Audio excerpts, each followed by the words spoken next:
Shall we start the class, children?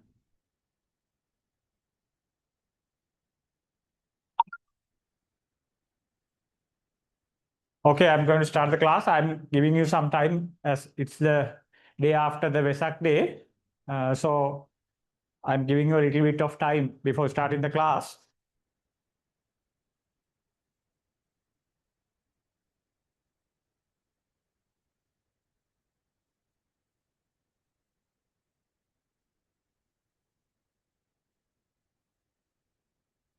Okay, children, I'm giving you some time.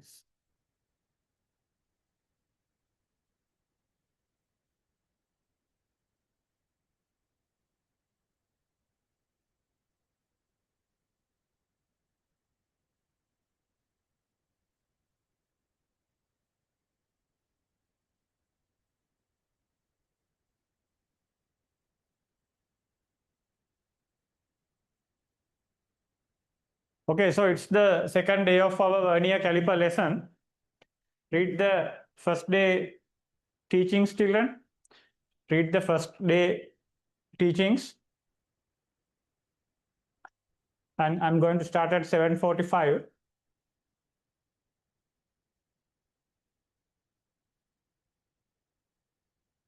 Some children might get late due to the traffic situations in the road. So I'm starting at 7:45. Read the teachings. And some of you have sent me messages informing that they won't attend today and they need the recording.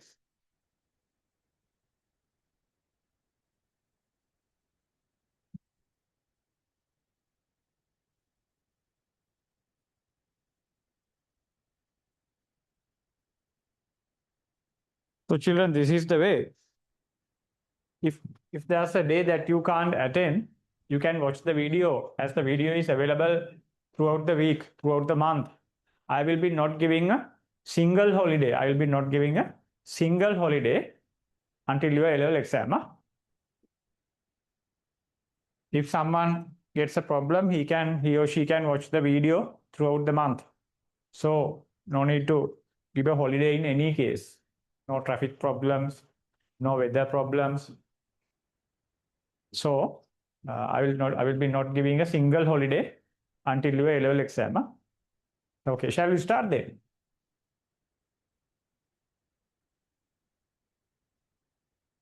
Think all the problems are clear now. So let's start.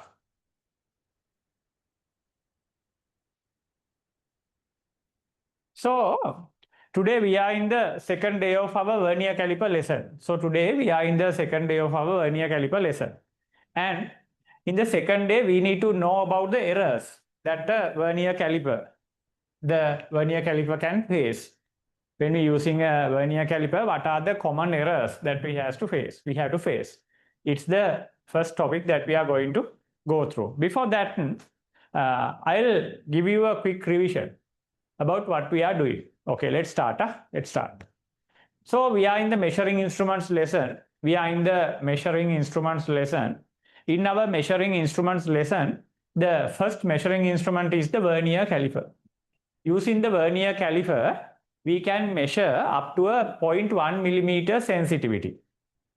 Just taking a meter ruler or something like that, then dividing the millimeter scale into small parts, further 10 small parts to read 0.1 millimeter is not possible. We can't even see that kind of small divisions. So in 1600, what happened? There was a 16th century, there was a scientist called Vernier. He invented a very creative technique to overcome this. Through that technique, today we can use this technique to measure 0.1 millimeters. At that age, millimeters were not in use. In 16th century, the unit was not the millimeters. There was different units. But within that different units, the scientists introduced the technique. Using that technique and applying it to meter millimeter scales, now we can measure up to 0.1 millimeter sensitivity. And at the end of today, I will show you how to measure up to a 0.05 millimeter sensitivity. So these are the things. So the vernier scale, the vernier technique contains a small set of straight lines, running over a normal millimeter scale. And using that millimeter scale and the set of straight lines, we know how to take the readings up to a sensitivity of 0.1 millimeter value. So these are the things. So before starting the identification of errors in a vernier caliper, shall we read some measurements? Okay, let's read some measurements first. Okay, let's start then. Okay, before starting, I can see more people joining still. So let's read some measurements. Before going to the errors. Okay, give me these readings. Give me these readings. So in this vernier caliper, this is in the black space.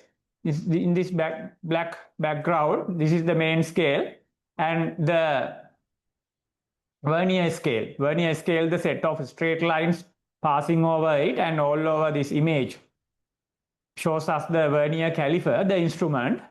Now I need to measure an object like this. I need to measure an object like this.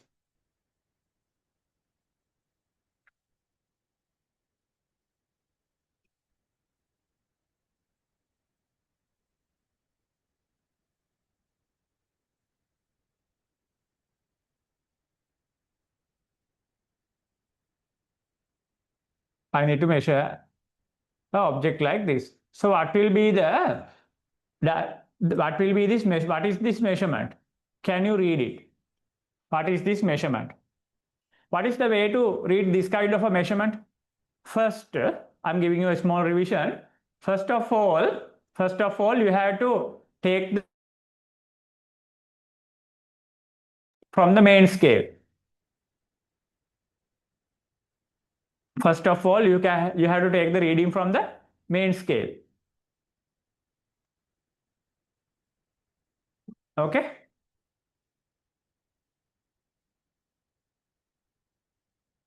Yeah. Yes, children. First of all, you have to take the reading from the main scale. 10 millimeters, 0 millimeter, 1 centimeter, 10 millimeter, 11, 12, 13 millimeters. After you see the vernier 0, you have to jump down. After the 13th millimeter, you have to jump down. Don't calculate 0 from the bottom. 1, 2, the second. That means the first. After 0, without calculating 0, the first straight line from the vernier scale is aligning with the line from the top. So before the vernier 0, you have the 13 millimeter value. Then again, after neglecting the 0th line of the vernier scale, the first line is aligning with the line from the top. So it's first. And the smallest count is 0.1 millimeter. So 13.1 millimeter is the answer. 13.1 millimeter is the answer. Okay, so what are the names of these jaws? These are known as external jaws. Why? We are measuring a external measurement. We are measuring a external measurement using these two jaws. So these are the external jaws. Okay, wait, I'll go for a calculation from the internal jaws. These are known as internal jaws. Why? I am doing a measurement in the internal side from these two jaws. So the jaws in the top, these two jaws, look at my cursor, they are known as internal jaws to do an internal measurement. Can you tell me this reading? Can you tell me this reading? Yes, before the vernier 0, you have to calculate. Don't take the yellow borderline. Yellow borderline is the background where these vernier lines are marked. Don't take that. Consider vernier 0. Before the vernier 0, yes, children. Before the vernier 0, you can see the 20th millimeter line, then jump down, neglect the 0th value, calculate. the number 3 line from the vernier scale is aligning with the line from the top. So 20 millimeters from the top plus uh, without 0, third line from the vernier scale aligning with the line from the top. Take 3 multiplied by the smallest count, 0.1 millimeter, 20.3 millimeters, 20.3 millimeters. And these are the things you have to know. And to do a depth measurement, you have this. What is this depth measurement? Give me an answer for this. Here, the depth bar will help you to measure the depth. Here, the depth bar will help you to measure the depth. See, in this case, what is the depth here? The depth bar will come out and it will move towards a deep point and touch the end of the deep point. So using that, you can measure the depth. So what is this depth reading? So what is this depth reading? Read it. Yes.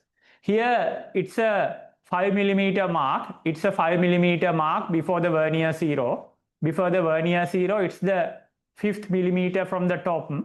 After the 5th millimeter, I saw the vernier 0. Then I jumped down, neglected vernier 0, and I'm calculating from the vernier side 1, 2, 3, 4, 5, 6. 6 is the line that is aligning with any line from the top. I'm not calculating the line that is from the top that aligns with the vernier line. I'm calculating it from the vernier side, not from the top side. From the top side, I calculated up to 5th millimeter, then saw the vernier 0, jumped down, neglected vernier 0. Now calculating from the bottom 1, 2, 3, 4, 5, 6. 6th line is aligning with the line from the top. So taking 6, 5 millimeter plus 6 times 0.01, 5.6 millimeters, 5.6 millimeters. Can you see the answer? So these are the things. Okay, so let's come to today's lesson. Okay, children? Okay. So let's write the topic. I'm going to finish the lesson today. Work carefully. You have to write structural answers with the correct timing today. Okay, first let's finish the errors part. Right. Errors in a vernier caliper. Errors in a vernier caliper. Errors in a vernier caliper.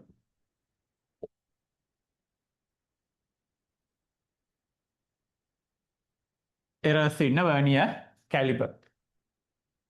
Okay. Now, when you consider error, even damage to a certain bar can be error.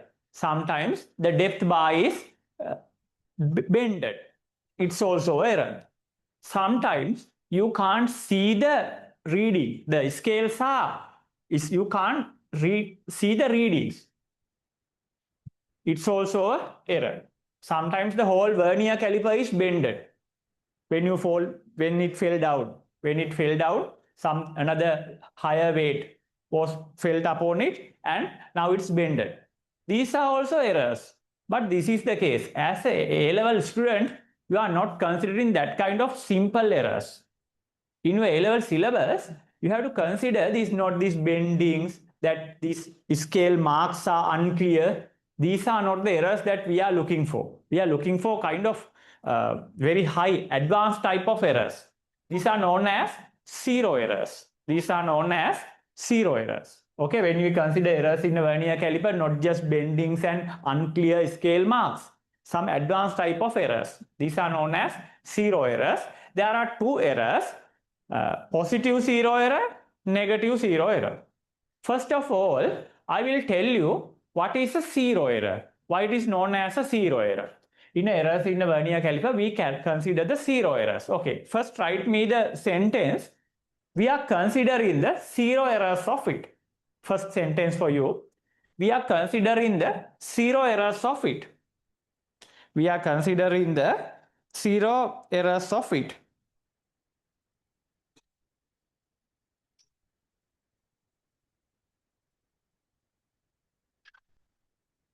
We are considering the zero errors of it. We are considering the zero errors of it. Okay. Continue your work. Continue the sentence. Zero errors occur. We are considering the zero errors of it. Zero errors occur when the main scale zero line and when the main scale zero line and vernier scale zero line, when the main scale zero line and vernier scale zero line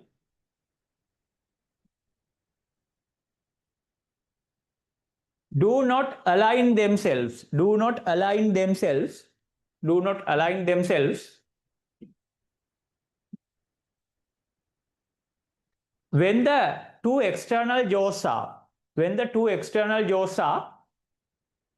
when the two external jaws are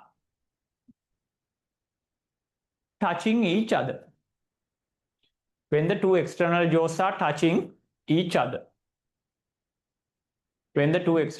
are touching each other.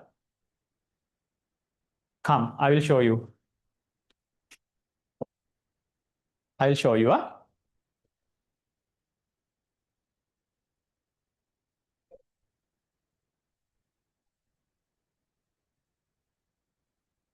Here, see what's going on here. Can you see? In this vernier caliper, what's going on here? Can you see the zero vernier line? It is not aligned with the main scale zero. The main scale, the zero first vernier line, the first vernier line is the zero vernier line, and it is away. It is not aligning with the main scale zero. Can you see? There's a slight difference. This slight difference matters. Can you see? Wait, I'll show you through the lens. Can you see? The main scale zero and the vernier scale initial line, they are not aligned to each other. Can you see? There's a difference. Okay. This is the zero error. When the two jaws are touching, can you see? The two jaws are touching. Two external jaws. These are the two external jaws. They are touching each other. These two external jaws, they are touching each other. Even though the two external jaws are touching each other, what has happened here? The main scale zero and the vernier scale zero, they are not aligning each other. There's a small difference. They are not in the same line. Can you see? That's the error. Okay, I'll show you more clearly. But this is the way in the real world. These are the real images. This is how the really things go on. I'll show you through the simulation.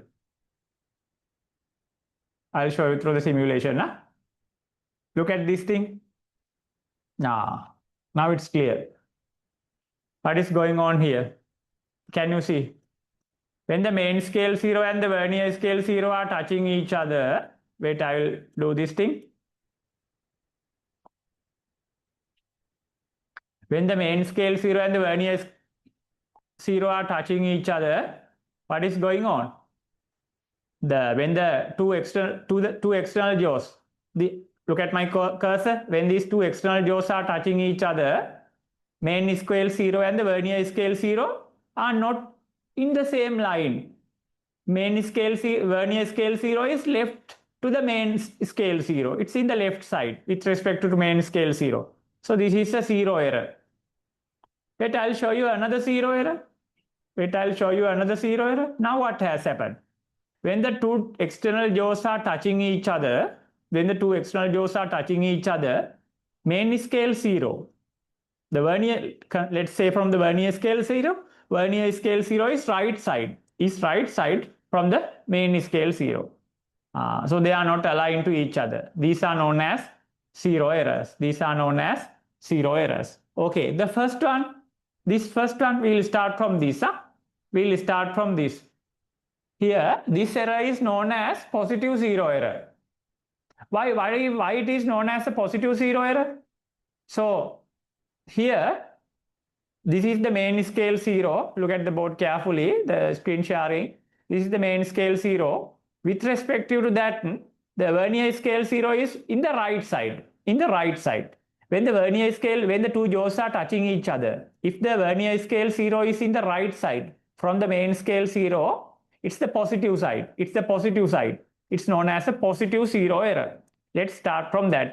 Let's start from that. Okay. Write the subtopic positive 0 error. Positive 0 error. The subtopic positive 0 error.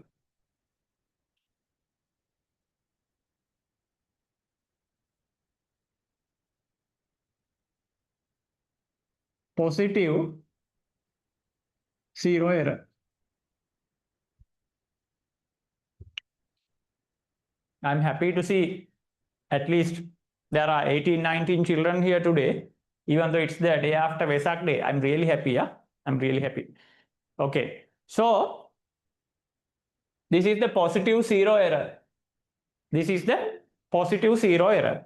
So I'll show you from the screen sharing. From the screen sharing, I show you what happens in the positive 0 error. When the two jaws are touching to each other, the vernier scale 0 stops from the right side. Okay, let's write it first. Write it first in the positive 0 error. When the two external jaws are touching each other, when the two external jaws are touching each other, when the two external jaws are touching each other, when the two external jaws are touching each other,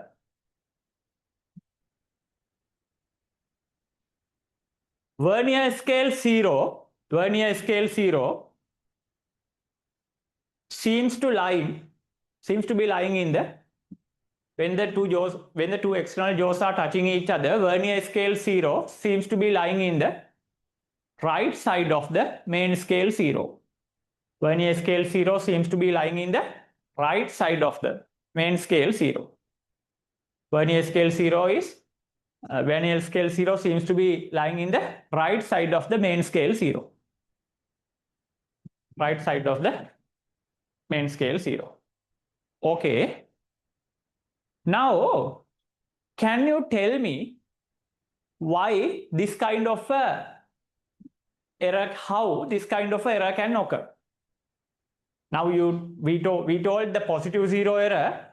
When the positive 0 error is there, the vernier scale 0 lies right to the main scale 0, even though the jaws are touching each other. Now think of the reason why this kind of a thing can happen.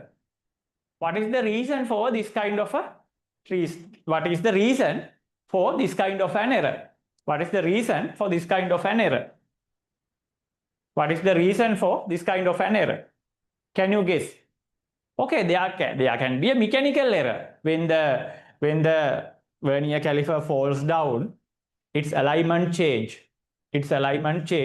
Alignment change is always correct. When the alignment change, this is how you can see it now. It's okay.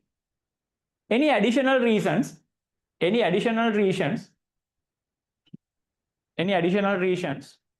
Wait. What do you think about this? What do you think about this? Now, this is the normal situation. This is the normal situation. When the two jaws are touching each other, this is the main scale 0. This is the vernier scale 0. This is the main scale 0. This is the vernier scale 0. When the two jaws are touching each other, this is how the things go on. This is how the things go on. Now see here. So this is the correct straight line. So this is the correct straight line that these two jaws should meet each other. Look carefully. Yeah? This is the correct straight. The two jaws should meet each other. But what will happen? As we say, if there's a dislocation, of the caliper bars, due to a falling down from a high place, this can occur. Except that there's a special situation. Wait, I will show you that. Consider About the corrosion, consider about the corrosion. With the time, what happens? These metallic surfaces get the corrosion. With time, what happens? These metallic surfaces get the corrosions. And this corrosion, after this corrosion, these corrode parts, this corrode surface booms like this.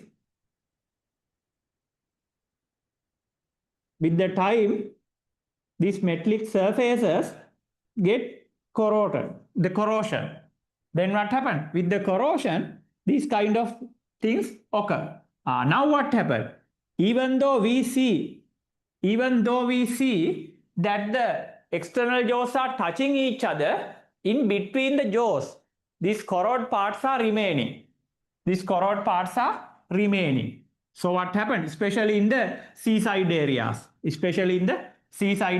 Corrosion is very common. You can't even keep a railway line safe. Always the corrosion damage them.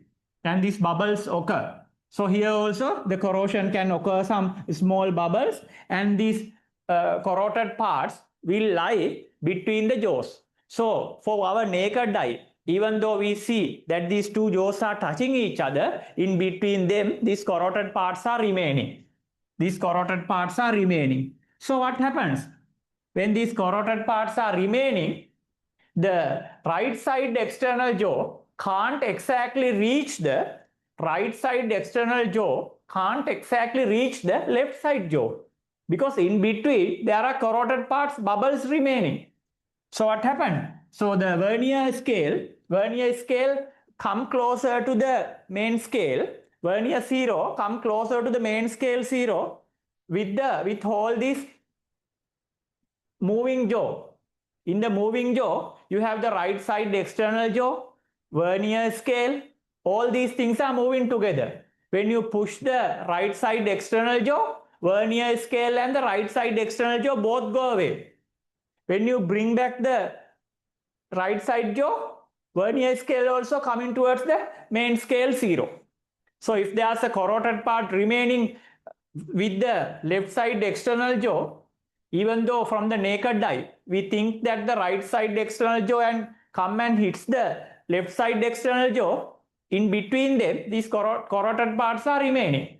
So the vernier scale 0 that is coming together with the right side external jaw can't come and exactly align with the main scale 0. It will remain from the right side because of this corroded matter in between. In the real case, jaw can't come and hit the left side external jaw. It will stay somewhere close to it, but not coming to the correct straight line that they were touching each other. So what will happen? Vernier scale 0 will remain somewhere here. Vernier scale 0 will remain somewhere here, causing the error we mentioned. Okay, that's what happening. Can you draw these images? Can you draw these two images? Okay, dislocation can happen, but exactly about this corrosion, we have to mention it. Okay, write a small sentence too. Write a small sentence also. With time, when corrosion occurs, always a dislocation can end up with this situation. It's okay, we know that. The additional reason, with time, if the corrosion occurs,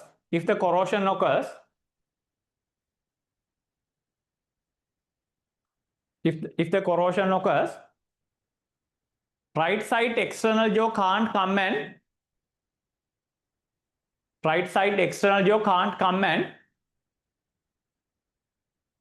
touch the left side external jaw.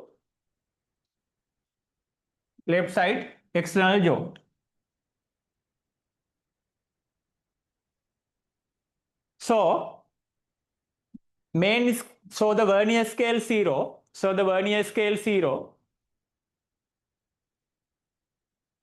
Will remain in the right side. So the vernier scale 0 will remain in the right side of the main scale 0.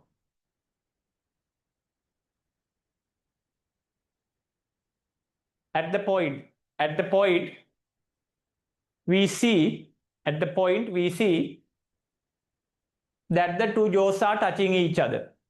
At the point we see that the two jaws are touching each other. But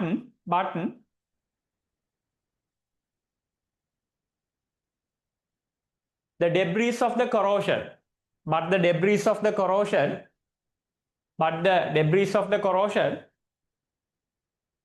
lie between them.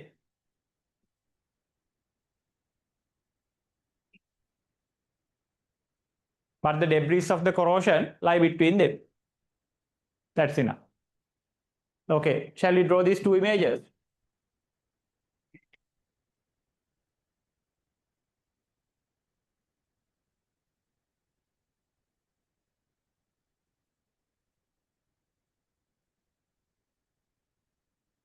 I will show you these things, huh? In real case, now I'm going to show you these debris of corrosion. I'm going to show you them. Okay. Draw this thing. And here, when you are drawing this thing, let's say this is the situation. Let's say this is the situation. This is the vernier 0. This is the vernier 0. 1, 2, 3, 4. This is the fourth line. This is the fourth line, 4th millimeter line. After that, you take the vernier 0. After that, you will see the vernier 0. Wait up.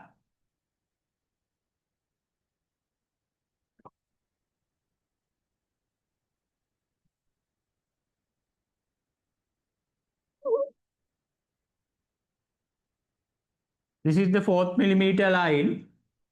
After that, you will get the vernier 0.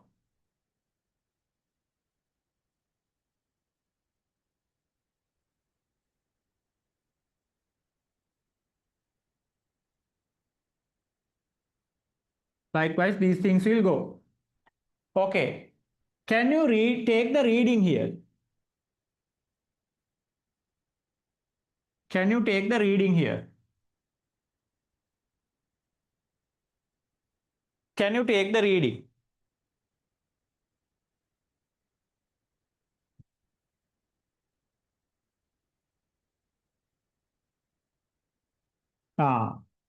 What is it? What is it? Now listen carefully.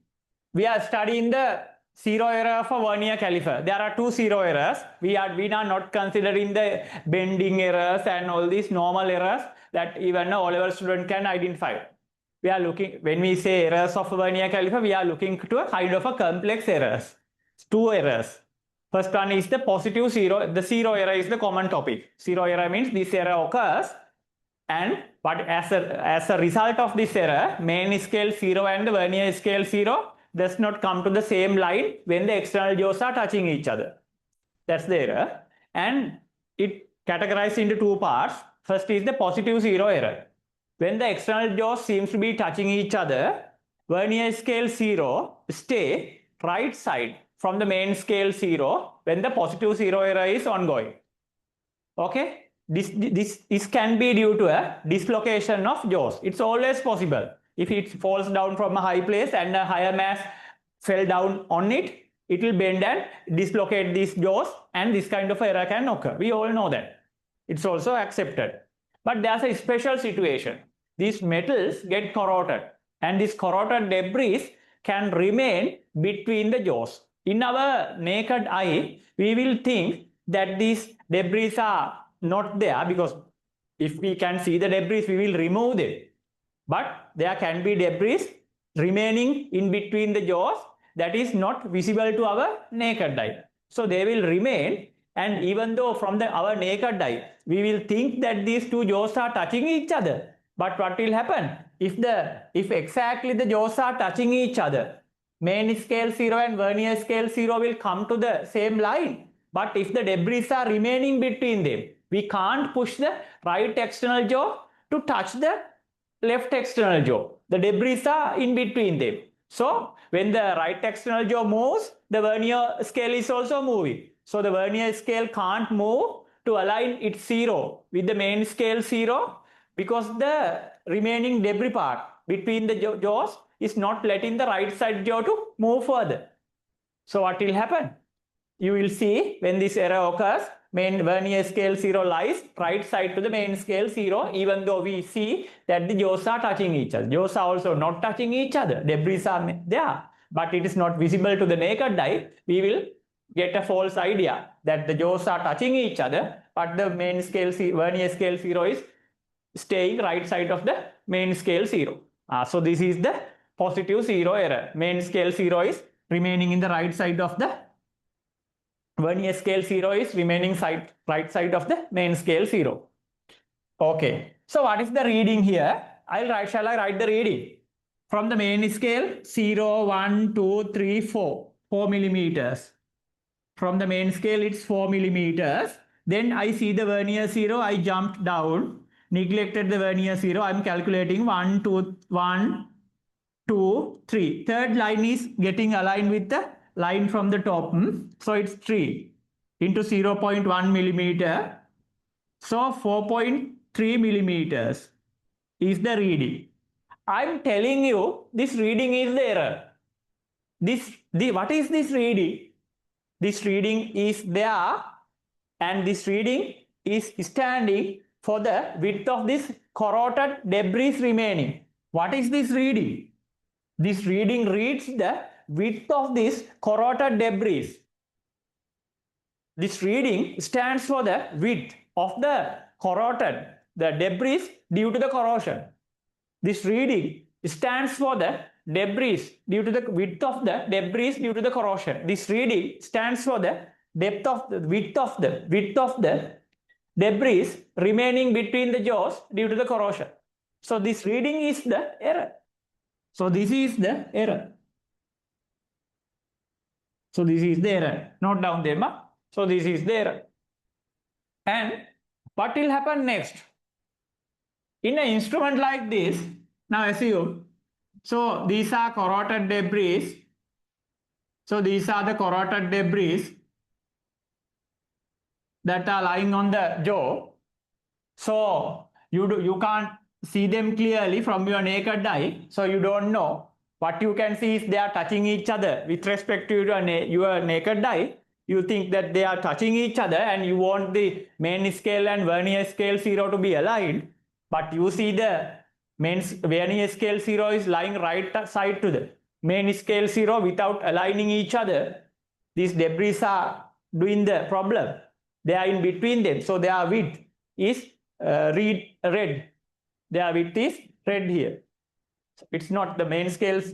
The vernier scale 0 is not aligning with the main scale 0. It's from the right side, and from that reading, you can take the width of the debris that are located between the jaws, even though you can't identify them from the naked eye. That's what has happened.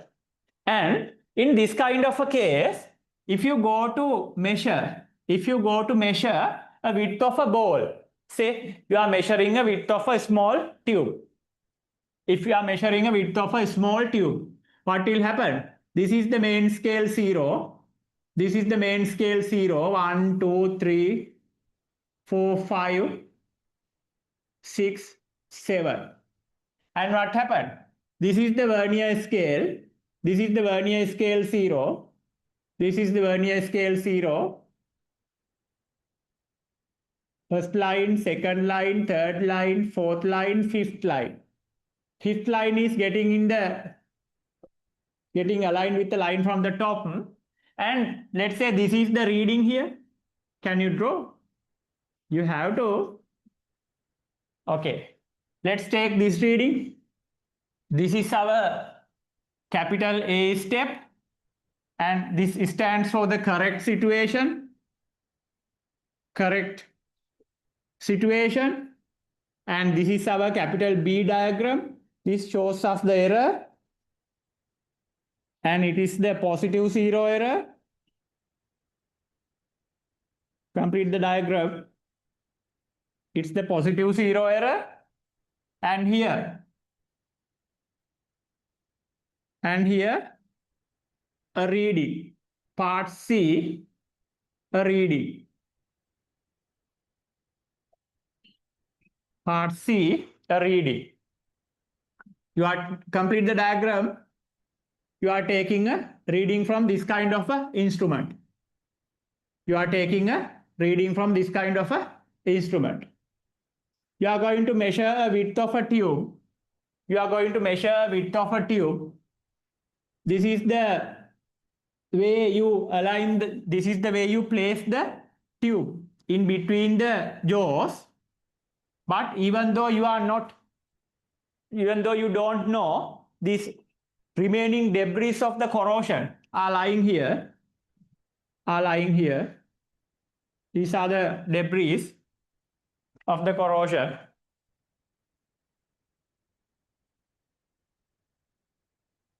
These are the debris of the corrosion. And first of all, take the reading from this side.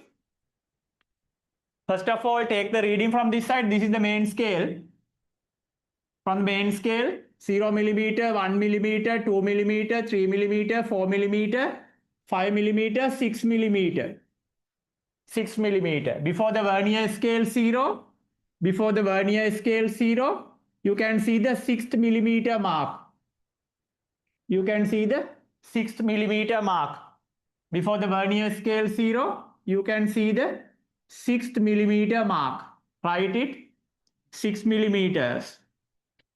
Then you can see the vernier scale 0. Jump down, leave vernier 0, 1, 2, 3, 4, 5. Fifth vernier line is getting aligned with the main scale line. Fifth vernier line is getting aligned with the main scale line.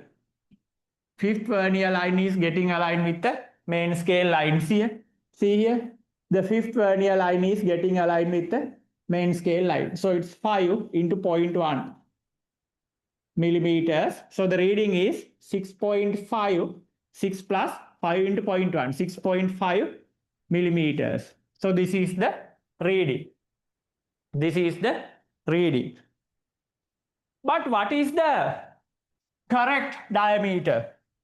Inside this reading, can you see the width of the debris? Do it with me, complete the diagram with me, learn with me. Let's continue.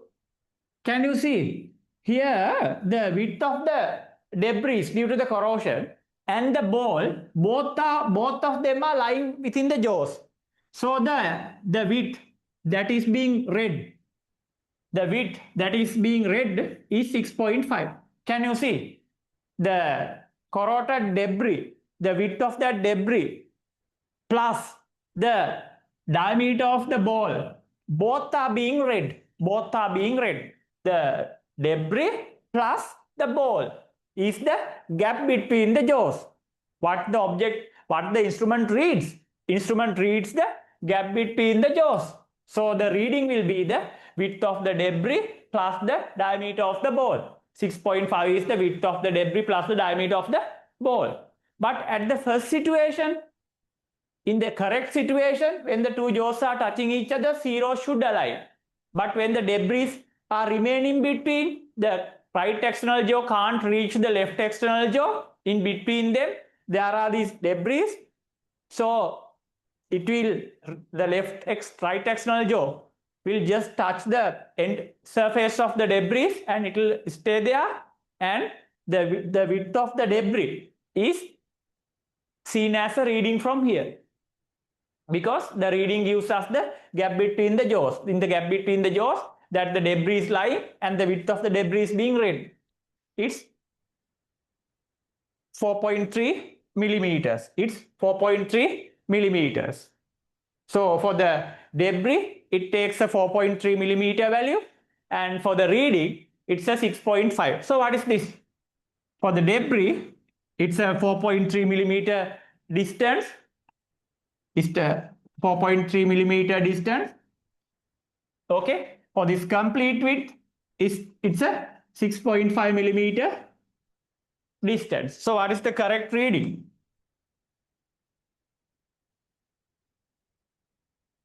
Do this with me. So what is the correct reading? 6.5 millimeters is the total width, but the debris 4.3 millimeters. Debris will not be 4.3 millimeters in the real case. I will show you, but I wanted to give you a considerable example. Okay, so the correct reading is equal to 2.2 millimeters. This is not the actual values, just an example. Just an example, if I get a smaller width here, it's not readable here, no? So I took a considerable value, but in the real case, I will show you. I will show you. This is just the way. So what's the star mark? Complete it with me. The correct reading. Complete. Correct reading is the reading minus positive zero error. Reading minus positive zero error. In a positive zero error, you have to take the correct reading. That means you have to take the final reading. When you keep the object between the jaws, but you have to know that reading contains the width of the debris plus the actual diameter of the object. Take the reading and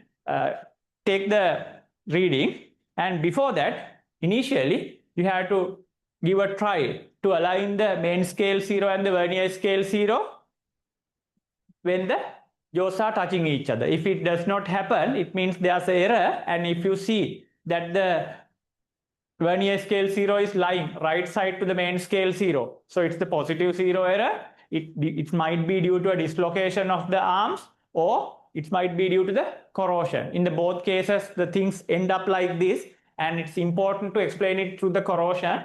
So what you see, due to this corrosion, the right side external jaw can't touch the left side external jaw. Corroded debris will remain in the middle. And when you try to push the right side external jaw towards the left side external jaw, the debris are remaining in between, and the width of the debris is red from this point. Okay, take that, keep it in your mind, put the object also, take the full reading. From the full reading, subtract the width of the debris. That means the reading you got initially, then you will get the correct reading. Okay, so these are the things, and I assume that you got enough time to draw these things. And here, but in the real case, in your school, there's a lab assistant. This lab assistant, auntie or uncle, will always clean the jaws. So this amount of 4.3 millimeter amount of debris will not remain there. In your lab, these instruments are cleaned with the correct liquids throughout the week. When you go to school, you will see them. So what will happen? This amount of large debris will not remain between the jaws. So this amount of huge errors will not occur. Still, there can be small errors remaining. Even though what you clean again and again, still there can be small errors remaining. Why? Small corroded debris that is not visible to naked eye always remains in between. I will show you. I will assume that you have completed this thing, and I will show you a situation like this. Here, see. Now look at this. In this caliper, no, can you see the surface of the jaws? It's very clear. You don't have a single corroded portion there. The metal is not corroded. Can you see? Metal is not corroded. Can you see? Here, look at carefully. The metal is not corroded. There's no any chance for positive zero error, unless if it is dislocated. But here, can you see? In this one, can you see? Even though you think that there's no any corrosion, there's a small corrosion. Can you see? There's a small corrosion. Right side, can you see? There's a small corrosion. So what will happen? Due to this small corroded debris here, what will happen? There will be a small error that influence the reading. In the real life, so this is not a very large one, but there can be a small positive zero error in most of instruments. Okay. Now go to your tute. Now go to your tute. Now go to your tute. Here, can you see? First, in a vernier caliper, a zero error refers to the point where the jaws are closed and should theoretically be reading zero, read it at home. However, due to the manufacturing imperfections or damage, may not perfectly coincide with the zero on the main scale, resulting in a zero error. This error can be either positive or negative. So let's come to the positive zero error. Okay, can you see? Now it's your tute. I'm referring to a tute. So this is the positive zero error. And when the two jaws seems to be touching each other, when the two jaws seems to be touching each other, vernier scale zero is lying from the right side of the main scale zero. This can be due to a imperfection of the manufacturing or dislocation when it fall down, or most probably due to the corroded debris. Remember? Okay. So even though you think that they are touching each other, look at my cursor. In these places, there are small corroded debris remaining, filling the gap, taking a small width between the jaws. So it will become a reading here. And with the thing, you are measuring other tubes and diameters of all these objects, but at the end, you have to subtract the initial error reading to take the correct reading. Okay. Now go to these 7 examples. In your tute, it's the third page. Go to these 7 examples. I think all of the children have received the tute from the mail. If you don't have the tute, you can send me a message, but I think all of you have received it now. Okay. Finish these 7 examples in your tute. Finish these 7 examples in your tute. If you need the tute, you can send me a WhatsApp message, but I think all of you have it now. Okay. Finish these 7 examples in your tute.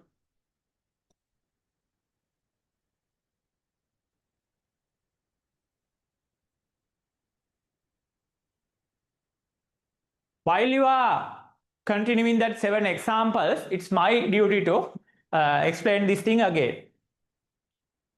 Due to a manufacturing imperfection, due to a dislocation after fall down, or most probably due to the corroded debris remaining in between the jaws, when we see that the jaws are touching each other, and we hope main scale zero and vernier scale zero should come to the same line, but it doesn't happen. And the vernier scale zero lies from the right side of the main scale zero. When the vernier scale zero lies from the right side of the main scale zero, while we see the jaws are touching each other, it's known as a positive zero error. Most probably, it is due to a kind of a debris remaining between the jaws. So even though we see it from the naked eye that the jaws are touching, there's an exact width obtained by this debris which is lying between them. So the width of that debris will be the first reading. By staying the vernier scale zero from the right side, there's a small reading is present there. That reading is the width that lies between the jaws, even though we don't need read it, it's the error. And after this matter, the debris remains here, you don't know that it's remaining. You keep the normal object to measure and you will get the reading. But see what has happened. The width of the debris plus the exact diameter you need. Both are filling the gap between the jaws. The gap between the jaws is the one that is being read. And in the reading, you have the width of the debris plus the correct diameter you need. So from the initial image, you know the reading that is shown when we assume that jaws are touching each other. The error part, it represents the width of the debris. So from this total length, you have to subtract that. Then you will get the correct answer. So in a positive zero error, for the correct reading, take the reading and subtract the positive zero error. Okay, do the 7 examples. Do the 7 examples.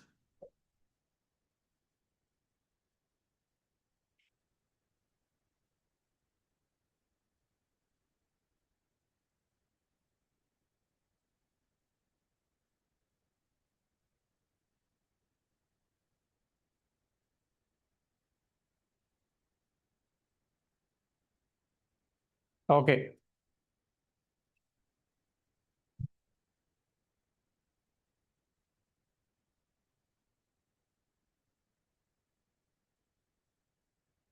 So we are in the third page. Okay, the error, main scale 0, and we saw the vernier 0 jump down 1, 2, 3, third line into 0.1 millimeter. 0.3 millimeter is the error. I told you, in the real case, you will not get 4.3 millimeters, that kind of large, vast errors. If it is been there, the lab assistant will correct it using his talents. As he is experienced with these things, he will understand it and he will correct it. But if it's a slight error, it will remain there. You have to have a method to do your calculations without being affected by the error. So that's why you need to know this kind of theories. Okay. At the beginning, when the two jaws are touching each other, there's a small reading being read from the main scale 0. You saw the vernier scale jump down except 0, 1, 2, 3, third line, 0.3 millimeters. Then come to the right side. Under that situation, while the positive 0 is error is been there, you have entered another small tube or something like that to measure the diameter. And what is the reading? 10 millimeters, 11 millimeters. Actually, it's 11 millimeters. 11 millimeters plus, when you see the 0 jump down, leave 0 from the downside, 1, 2, 3, 4. Fourth line into 0.1 millimeter. So the reading is 11.4 millimeters. Reading is 11.4 millimeters. Okay. So what is the correct thing?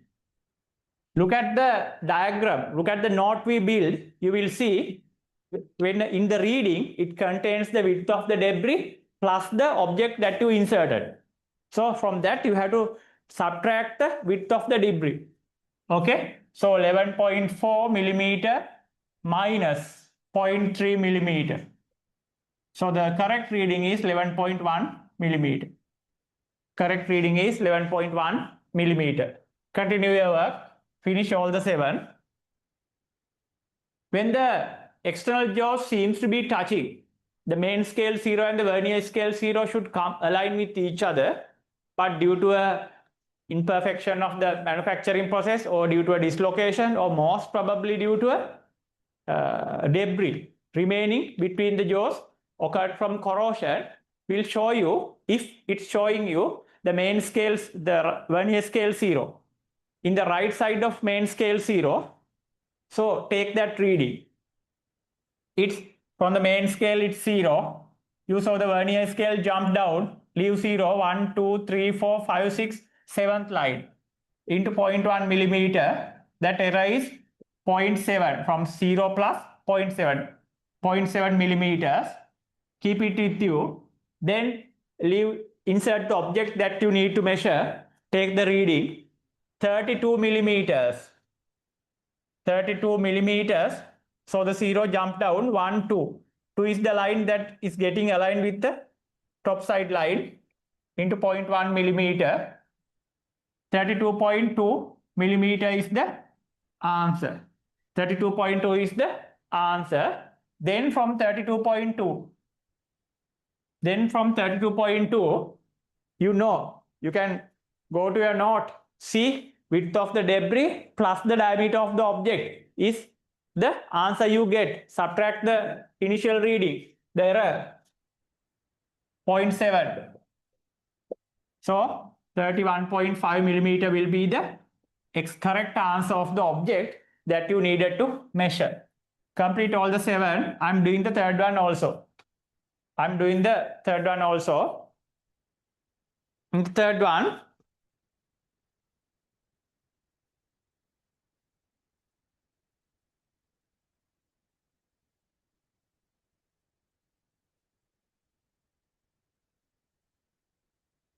one, in a correct vernier caliper, when the jaws are touching each other, main scale 0 and vernier scale 0 should be in the same line. But here, when the jaws are seems to be touching each other, that's a problem. So the vernier scale 0 lying right to the main scale 0. And it's giving a reading to us. Let's take it. From main scale, it's 0. From the vernier scale, after the main scale 0, you can't go to the first millimeter. You saw the vernier 0. So without taking any value from the main scale, it's just the 0. Then you saw the vernier scale 0, you jumped down. Left the vernier scale 0, counting ahead. 1, 2. The second line is aligning with the line from the top. 0.1 millimeter. So the error is 0.2 millimeters. Now what will happen? Now in this kind of an instrument, you are not worrying. You can keep the object that you need to measure and take the reading that you see. What is the reading that you see? 11 millimeters. 11 millimeters. Then you see the vernier 0 jump down. 1, 2, leave vernier 0. 1, 2, 3. Fourth line is aligning with the main scale line. 11.4 millimeters. But look at your diagram that I have given to you. Inside that reading, there's the debris plus the actual object. So subtract the value of the debris, 11.4, that means the previous reading, 0.2, 11.2 millimeters, 11.2 millimeters. Okay, the fourth one, I'm just writing it, not going to explain. Error, 0.6 millimeters. Error 0.6 millimeters, and the reading 52 millimeters, 52 millimeters,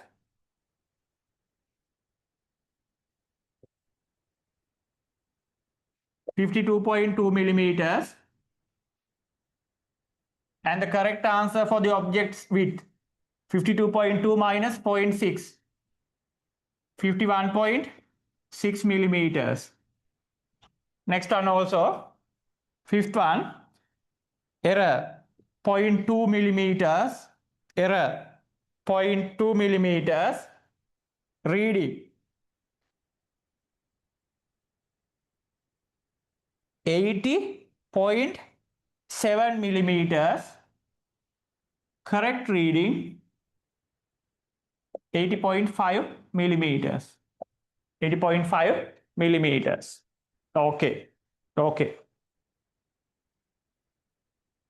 Let's move on to the next error.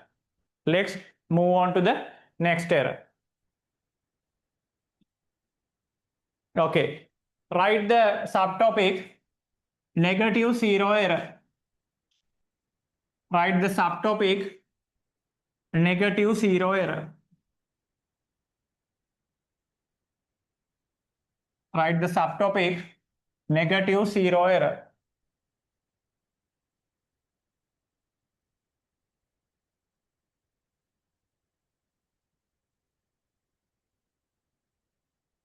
Build a perfect note, because still there's a very small portion of the subject that you know. When then mechanics comes, then the waves and oscillations, light, heat, electricity, magnetism, all these things will pack inside your mind. Then what will happen? At the exam, you will have to take out all these parts. So then it can be difficult for your memory to process with this kind of a large set of theories, even without a note that you have to, to refer just before the exam. So build up the note, not for the day, but for the day before the exam. That will help you to memorize these things easily just before the exams when you have a clear note. So build a note in a beautiful manner. Okay, the next one, negative zero error.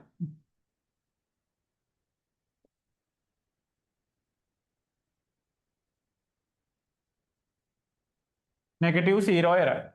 Okay, let's see what's the negative zero error first. Come, I will show you a negative zero error first. Okay.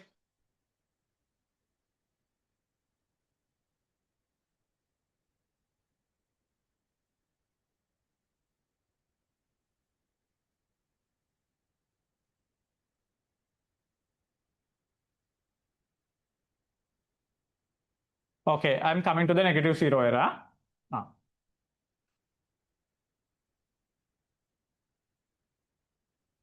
Okay, first we will go with the actual thing. First we will go with the actual thing.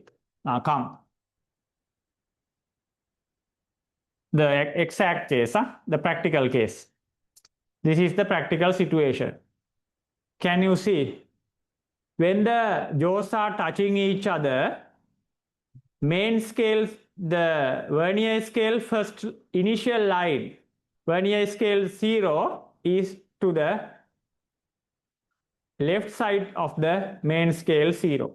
When the jaws are touching each other, when the jaws are touching each other, when the jaws are touching each other, wait, then now you can see. Wait, I'll use the magnifier also. Can you see? Wait,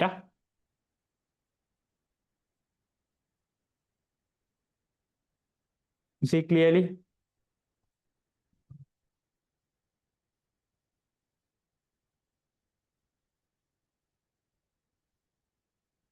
Now you can see.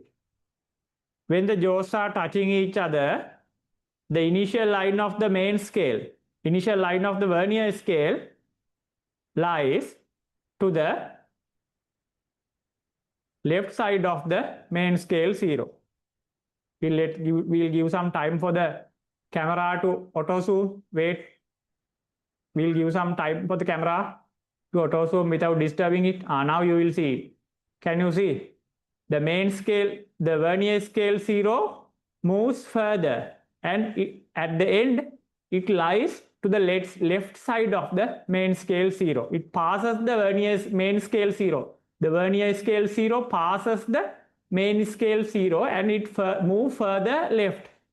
At the end, initial line of the vernier scale, this set of lines, vernier lines, the initial line of the vernier scale is very much left side to the main scale 0. This is known as a negative zero error. Look from here. Look from here.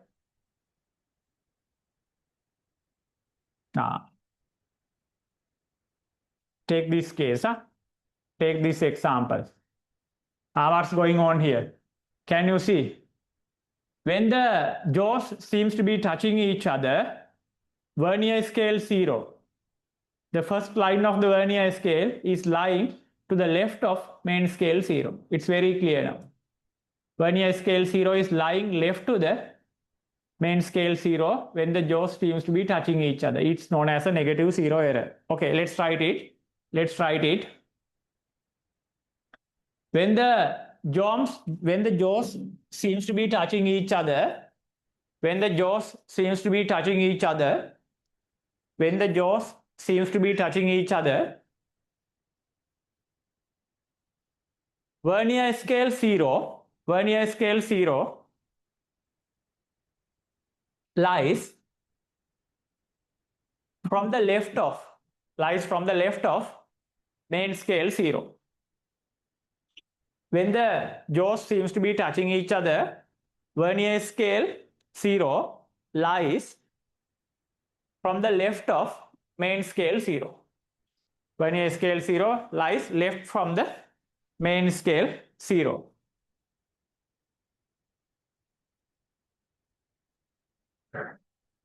Okay. Let's draw a diagram.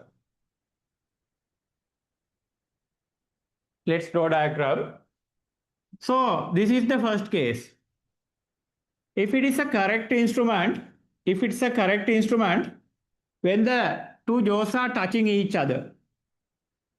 When the two jaws are touching each other, if it's a correct instrument, this is the main scale 0, and this should be the way that the vernier scale 0 aligns with it when the jaws are touching each other.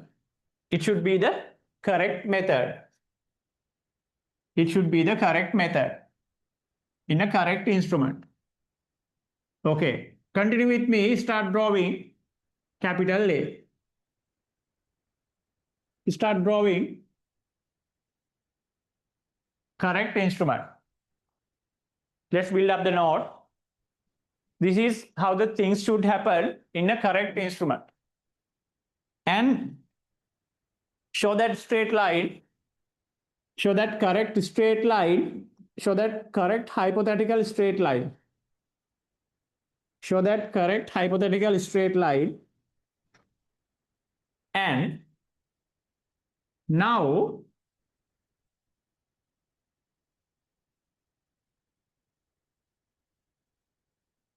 if the jaws are, okay, first finish it. First finish the correct, while I drink some water, first finish the correct image.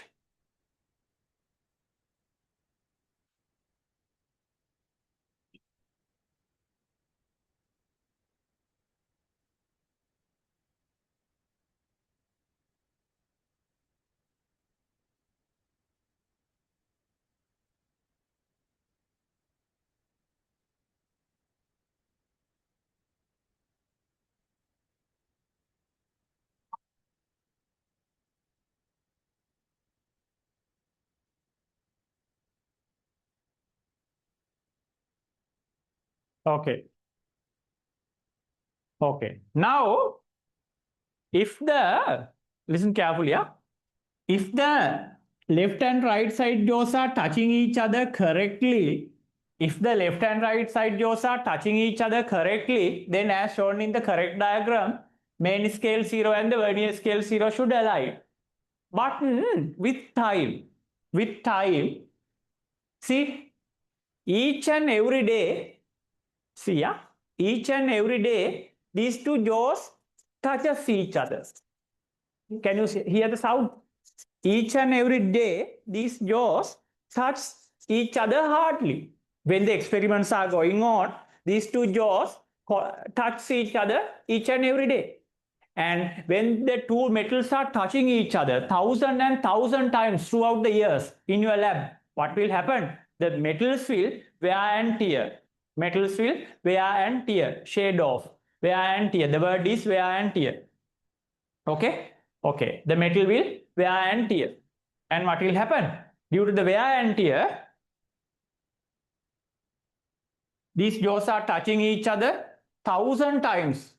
These jaws are touching each other 1,000 times. When the metals are touching each other for 1,000 and 1,000 times, they wear and tear. Then what will happen? This portion is lost. This portion is lost. In the actual case, you don't have an exact jaw that's reaching up to the hypothetical correct straight line. You don't have a jaw remaining.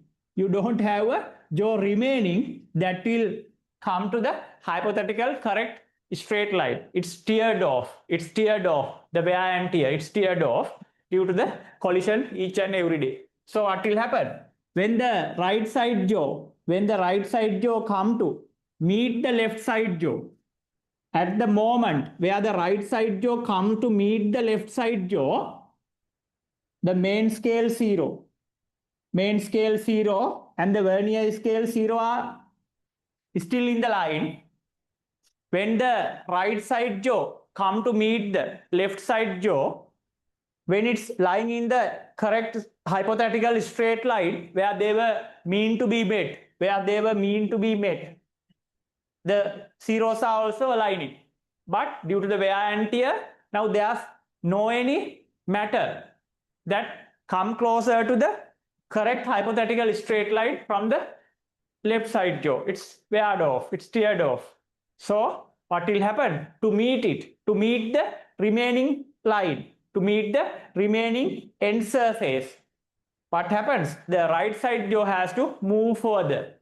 Right side jaw has to move further. When the right side jaw moves further to reach the actual place of the left side jaw after the wear and tear, with the right side jaw, whole vernier lines move. So what will happen to the vernier 0? It will come to the left side of the main scale 0. It will come to the left side of the main scale 0. That's what going on. That's what going on. Okay. Draw it correctly. Draw it correctly. Draw it correctly.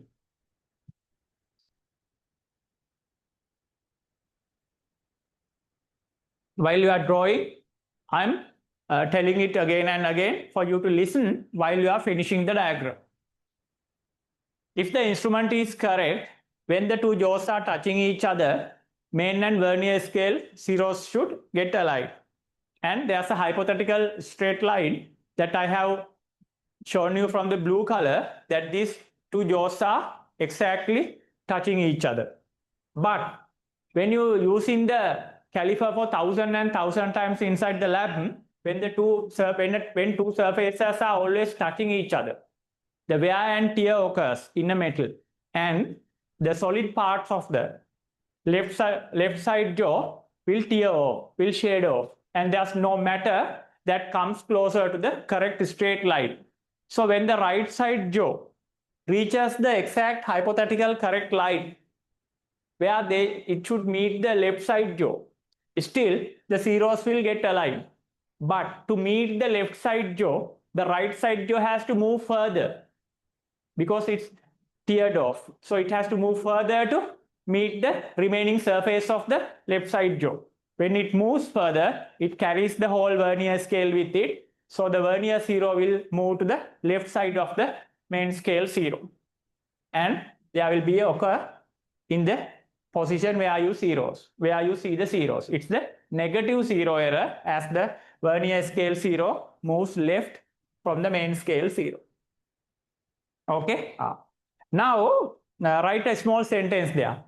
Write a small sentence. This happens, this negative 0 error. This happens due to dislocations. Dislocations means sometimes it can be manufacturing faults, or sometimes it can be dislocations when it fall down. Write it like this. This can happen due to dislocations, and this can happen due to dislocations, and in cases of wear and tear. In cases of wear and tear. In Sinhala ගෙවිලා යනවා. In cases of wear and tear. In cases of wear and tear of the metal. Wear and tear of the metal. When the two jaws are touching regularly. When the two jaws are touching regularly. When the two jaws are touching regularly. Right side external jaw, right side external jaw has to move further. Has to move further left. Right side external jaw has to move further left to meet the remaining surface of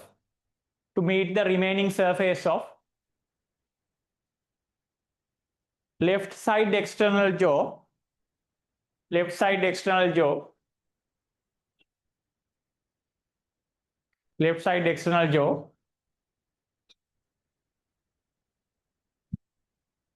and vernier 0 will move further left, and vernier 0 will move further left, passing main scale 0. Passing main scale 0. Passing main scale 0. Okay.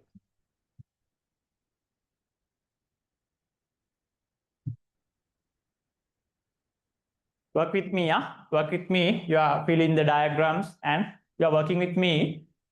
Okay. Now, hope you finished it. Gave time. Now I'm carrying on.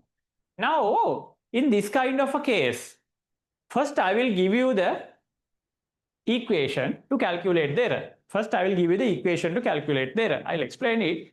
But first, let's write the equation. This is the equation to calculate error. Where's my blue color pen?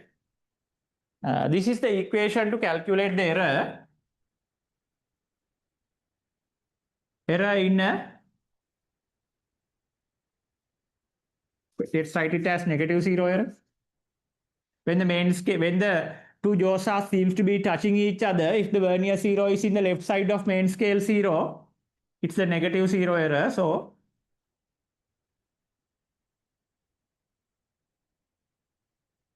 negative zero error. This is the equation. 10 minus number of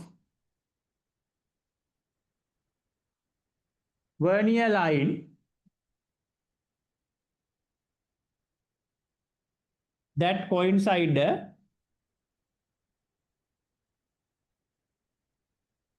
line from top.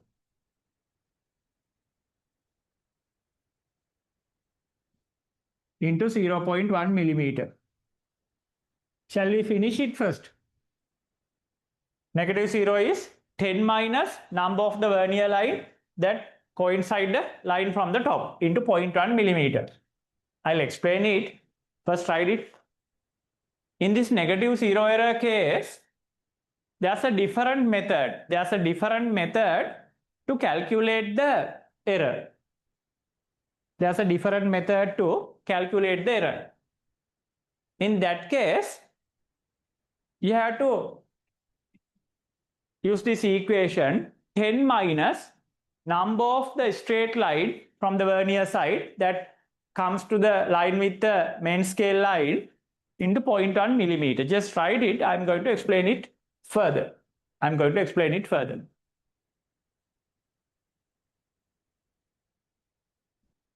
Now. Okay. Now, my dear children, listen to me. First, let's remember the equation. In a negative, when the jaws are touching each other, if the vernier scale zero is remaining from the left side of main scale zero, it's a negative zero error. In that kind of a case, this is the error value 10 minus number of the straight line from the vernier side that aligns with the main scale line, finish the bracket, multiplied by 0.1 millimeter. Okay. Now, what is this equation? What is this 10 minus? What is this equation? What is this 10 minus? Okay. Now, this is a very tall building. You are in the 50th floor, not in Sri Lanka. You are in the 50th floor. And from the 50th floor, there's a window. Listen carefully, yeah? You are in a very high building. You are in the 50th floor. On the 50th floor, there's a window. From this window, you put out a meter rule. From this window, you put out a meter rule. And there's a friend of you. You are here. And from this window, from the 50th floor, you put out a meter rule. And you ask your friend, dear friend, what is the length of the meter rule that is outside the window? That's a large building. You are at the 50th floor. You are putting a meter rule outside from the window. And there's a friend of you. There's the girl that you are thinking to, that you are hoping. that she will become your girlfriend. Okay, now you need to check her intelligence. You both are chatting with each other in the 50th floor of a building. There's a meter rule, and you are putting that meter rule outside, and there's the girl closer to you, and you like her to be your girlfriend one day, and you ask her a small question, Baba, what is the length? What is the length that is outside the window? Then if she tell you to calculate that by a helicopter, and come on that helicopter, and from the helicopter use a telescope and see the line, will you take her as your girlfriend one day? No, it's not the intelligence level you expect from her. You don't need to go outside from a helicopter to read the value that is outside the building, because this is a meter ruler. You have 100 centimeters. So read the remaining part from this side. If it is 36 centimeters, what is the part in the outside? 100 minus 36. No need to come from a helicopter to see that. It's 100 minus 36. 64 millimeters is the answer. If she answers like that, she's eligible to be your girlfriend. Okay, in both sides it's correct. If he answers like that, he is eligible to be your boyfriend. If not, reject that boy from girl's side. You are a girl and you are throwing a meter ruler away from the 50th floor of a building.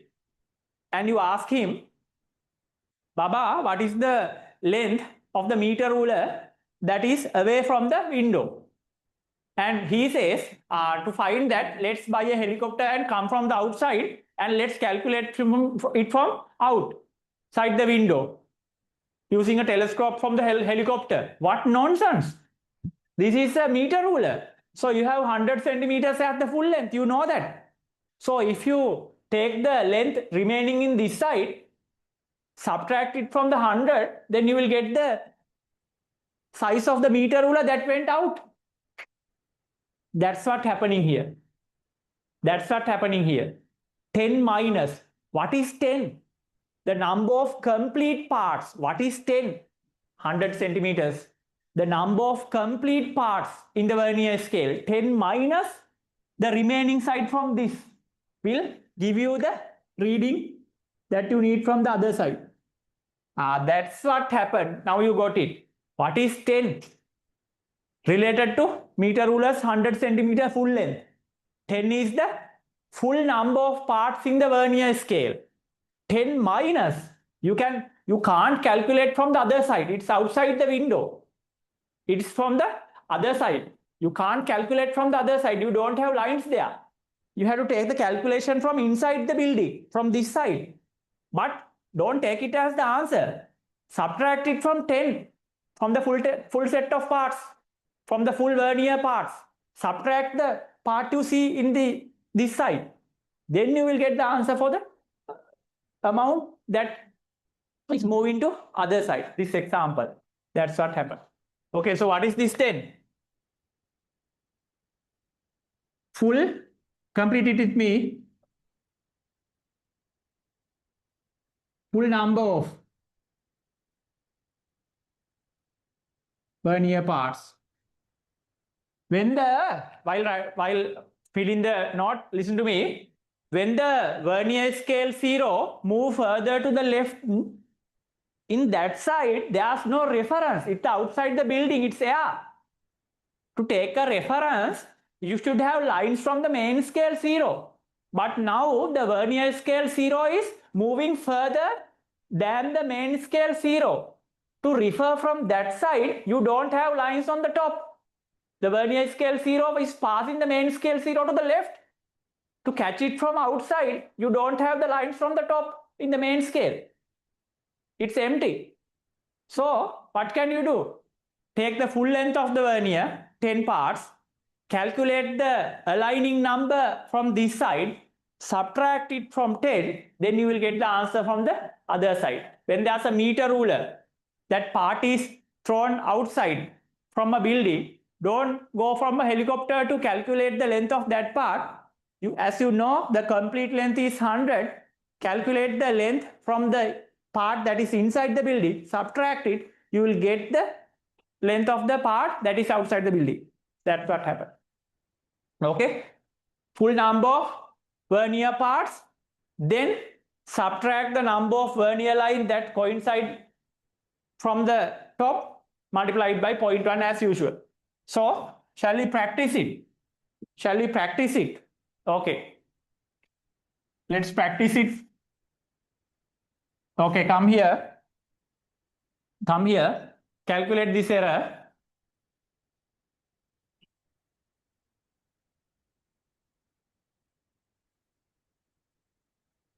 Give me this error.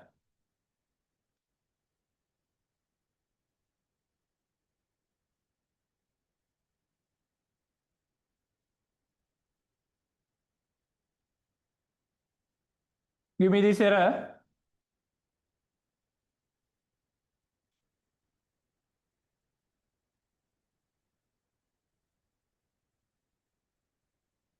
This error. Give me this error. What's going on here? When the jaws seems to be touching each other, vernier scale 0 is lying left to the main scale 0. The left side external jaw might be teared off due to the regular collision with the other jaw. So the metal part is shaded away. So to meet the left external jaw, right external jaw has to move further to the left side. That's why you see the vernier 0 further left from the main scale 0. So how to take the reading? Number of vernier parts 10. Number of vernier parts 10 minus number of vernier parts 10 minus the number of the straight line that is getting aligned with the line from the top, except 0. 1, 2, 3, 1, the sixth line, except 0, sixth vernier line is aligning with the 7th vernier line, except 0, 7th vernier line is aligning with the main scale line. 10 minus 7 into 0.1. So the error is 0.3 millimeters. Error is 0.3. Do this one also. In a paper, do this one also. Calculate this error. Calculate this error. Calculate this error. Let's read it again. When the left external jaw is teared off, shaded away due to the regular collision with the other jaw, the right side external jaw has to move further to the left side to meet it. It will carry the vernier scale 0 further left from the main scale 0. Negative 0 error. In that case, 10 minus the number of vernier parts, 10, the full number of vernier parts, 10 minus the vernier line that is getting aligned with the main scale line. When you calculate the vernier lines, what you do? You neglect 0th vernier line, and neglecting 0th vernier line, you will see the 8th vernier line aligning with the line from the top. So 10 minus 8 into 0.1 millimeter. So the error is 0.2 millimeter, negative error. Okay, hope you got it. Okay, now in this kind of a situation, okay, let's continue our note. I will give you the interval after this. I will give you the interval after this. So in this kind of a situation, let's finalize our next diagram. How to measure an object? How to measure an object in a situation like this? See, when this thing has happened, this is the hypothetical correct straight line. This is the hypothetical correct straight line where the jaws should meet each other. This is the hypothetical correct straight line where the jaws should meet each other. This is the hypothetical correct straight line where the jaws should meet each other. But what happens? Due to wear and tear, the left external jaw is not there. Its actual boundary lies further left. So to find it, to reach it, right side external jaws will come further to the left side. In the correct case, main scale 0 and the vernier scale 0 will lie on each other, will be aligned. But when the right external jaw has to come further to the left side, what will happen? In this case, in this hypothetical line, this is the place where the main scale 0 was lying. This is the place where the main scale 0 was lying. Now the vernier scale 0 has a position further left. Further left. And now this is the place the left external jaw is lying now. And this is the hypothetical blue line where they should meet if it is the correct case. Now you are entering the object that you need to measure. Now you are entering the object that you need to measure. Remember the vernier scale and the main scale is set. Remember the vernier scale and the main scale is set to read the right side value from the correct hypothetical line. Read the right side value from the correct hypothetical line. So if you take a reading as 11.5 millimeter here, 11.5 millimeter here, it is the reading from the correct hypothetical line. But what has happened? When you enter the object between the jaws, the correct hypothetical line is something here, and it is the reading that you get. It is the reading that you get. It is the reading that you get. But what happens? The actual width of the object you need to measure, it's not only the reading. This part is also there. This part is also there. This part is the error. So to take the actual reading, you have to add the error. See, vernier caliper is built in a manner where it reads only to the right from the correct hypothetical line that the jaws are meeting when the zeros are aligned. If an error occurs and if the vernier 0 moves further left, the reading, the scales don't know that. They will read. There's no AI powered, these are no AI powered objects. These don't have sensors to know there's an error going on in the jaws. These are separated mechanical basic type instruments. There's no any sensor in our vehicle. When the brake fluid goes down, when something happens in the electrical system, there are sensors to inform us. But in the vernier scale, once the equipment is established, it's done, that's all. If there's an error going on in the jaws, there are no any sensors to inform the scale side about that error. So the scales don't know about what's going on in the jaws.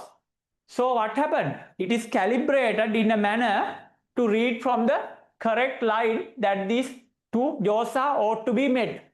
So from that correct line, the right side readings will be read.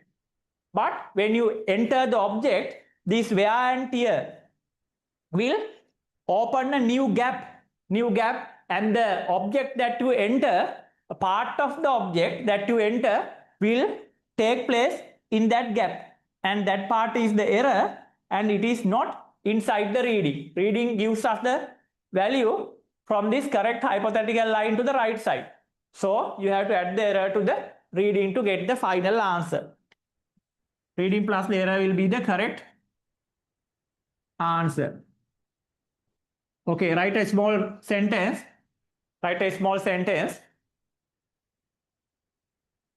Scales don't know, write a small star mark. Scales, I will give you the interval after this.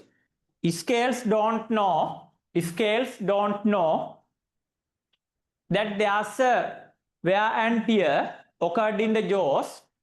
Scales don't know that there's a wear and tear. Scales don't know that there's a wear and tear. Geviyamak. In Sinhala Geviyam. Scales don't know. Scales don't know that there's a wear and tear occurred in the jaws. Occurred in the jaws. It will read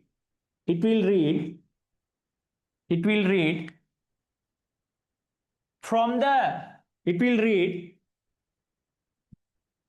to the right side. It will read to the right side from the hypothetical line. It will read to the right side from the hypothetical line where jaws are to be met. Where jaws are to be met in the correct instrument. In the correct instrument. In the correct instrument.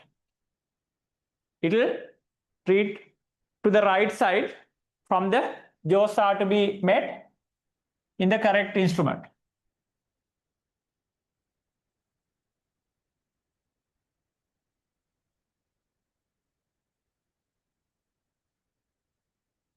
Button.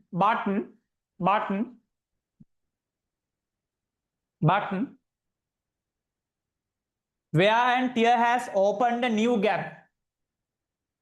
But wear and tear has opened a new gap.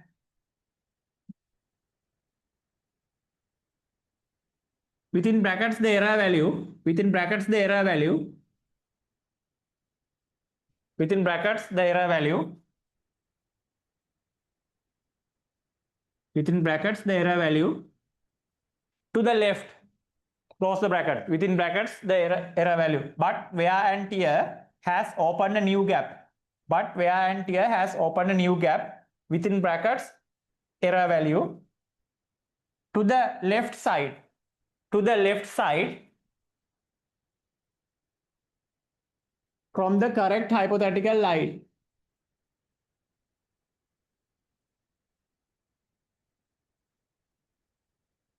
From the correct hypothetical line. But the wear and tear has opened a new gap to the left side from the correct hypothetical line.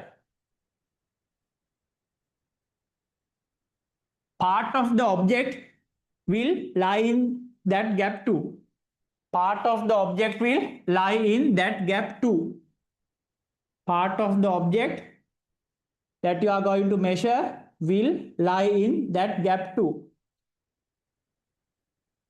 Part of that object that you are going to measure will lie in that gap too.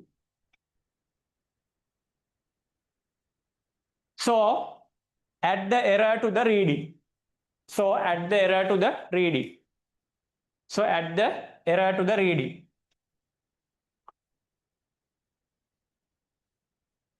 Okay.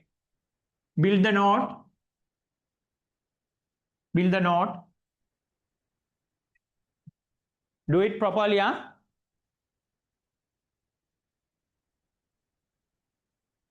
This message is especially for the boys. They are not writing the note. They think they can remember all the things in their mind. Okay, so they don't write. They think that they can remember all these things in their mind and they don't need these diagrams. They don't need the sentence I'm telling them.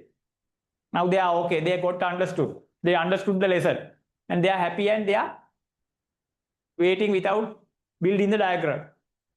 Listen. By building this kind of a diagram, you will get your hand practice to create a good note, to write a nice answer in the exam paper. In the exam paper, you should have the ability to draw diagrams, name them, explain them, and there's a work there. What's the place to get that practice? This is the place. When you are learning, when you are building the note, automatically you get that practice too. Write a very clean and clear exam paper with the diagrams inside it while drawing the diagrams. You have to do that in your final exam. So make this a practice. The second thing, you are talented and you understood this, but it's not enough.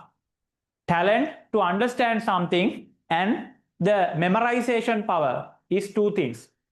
More lessons will be poured into your mind after these lessons: electricity, magnetism, capacitors, electronics, and your mind will be more filled one day. And sometimes these things can be forgotten from your mind. You will forget these things when you are closer to the exam due to the high exam weight. So to remind these things within 2-3 minutes time, you need a good note. So build it. Okay, while you are finishing this thing, I am explaining it again. When there's no any error, left and right external jaws are touching each other and main and vernier scale zeros will be aligned. And that is the correct hypothetical lines where the jaws are made to be get in touch with each other. And at that straight line, when the jaws are touching, main and vernier zeros will align. That's how the instrument is built up, calibrated. But due to a manufacturing error, due to a dislocation, or most probably due to the wear and tear, left external jaw will tear and wear and tear, and the matter of it will shade out. And to meet the exact final surface of the left external jaw, the right external jaw has to come further to the left side. With it, vernier lines are also moving, so the vernier zero will move further left side. Vernier zero will move further left. Then what will happen? Then there's an error. And how to read that error? Then I told you that story. When you and your girlfriend, you and your boyfriend are there in the 50th floor of a building, you are the girl. So you are putting a meter ruler outside and asking your future boyfriend to tell the length of the part of the meter ruler that is in the out. If he suggests you to take a helicopter and come from the other side to see what's going on from the other side, from the outside of the building, he's a fool. Don't take him as your boyfriend. Okay?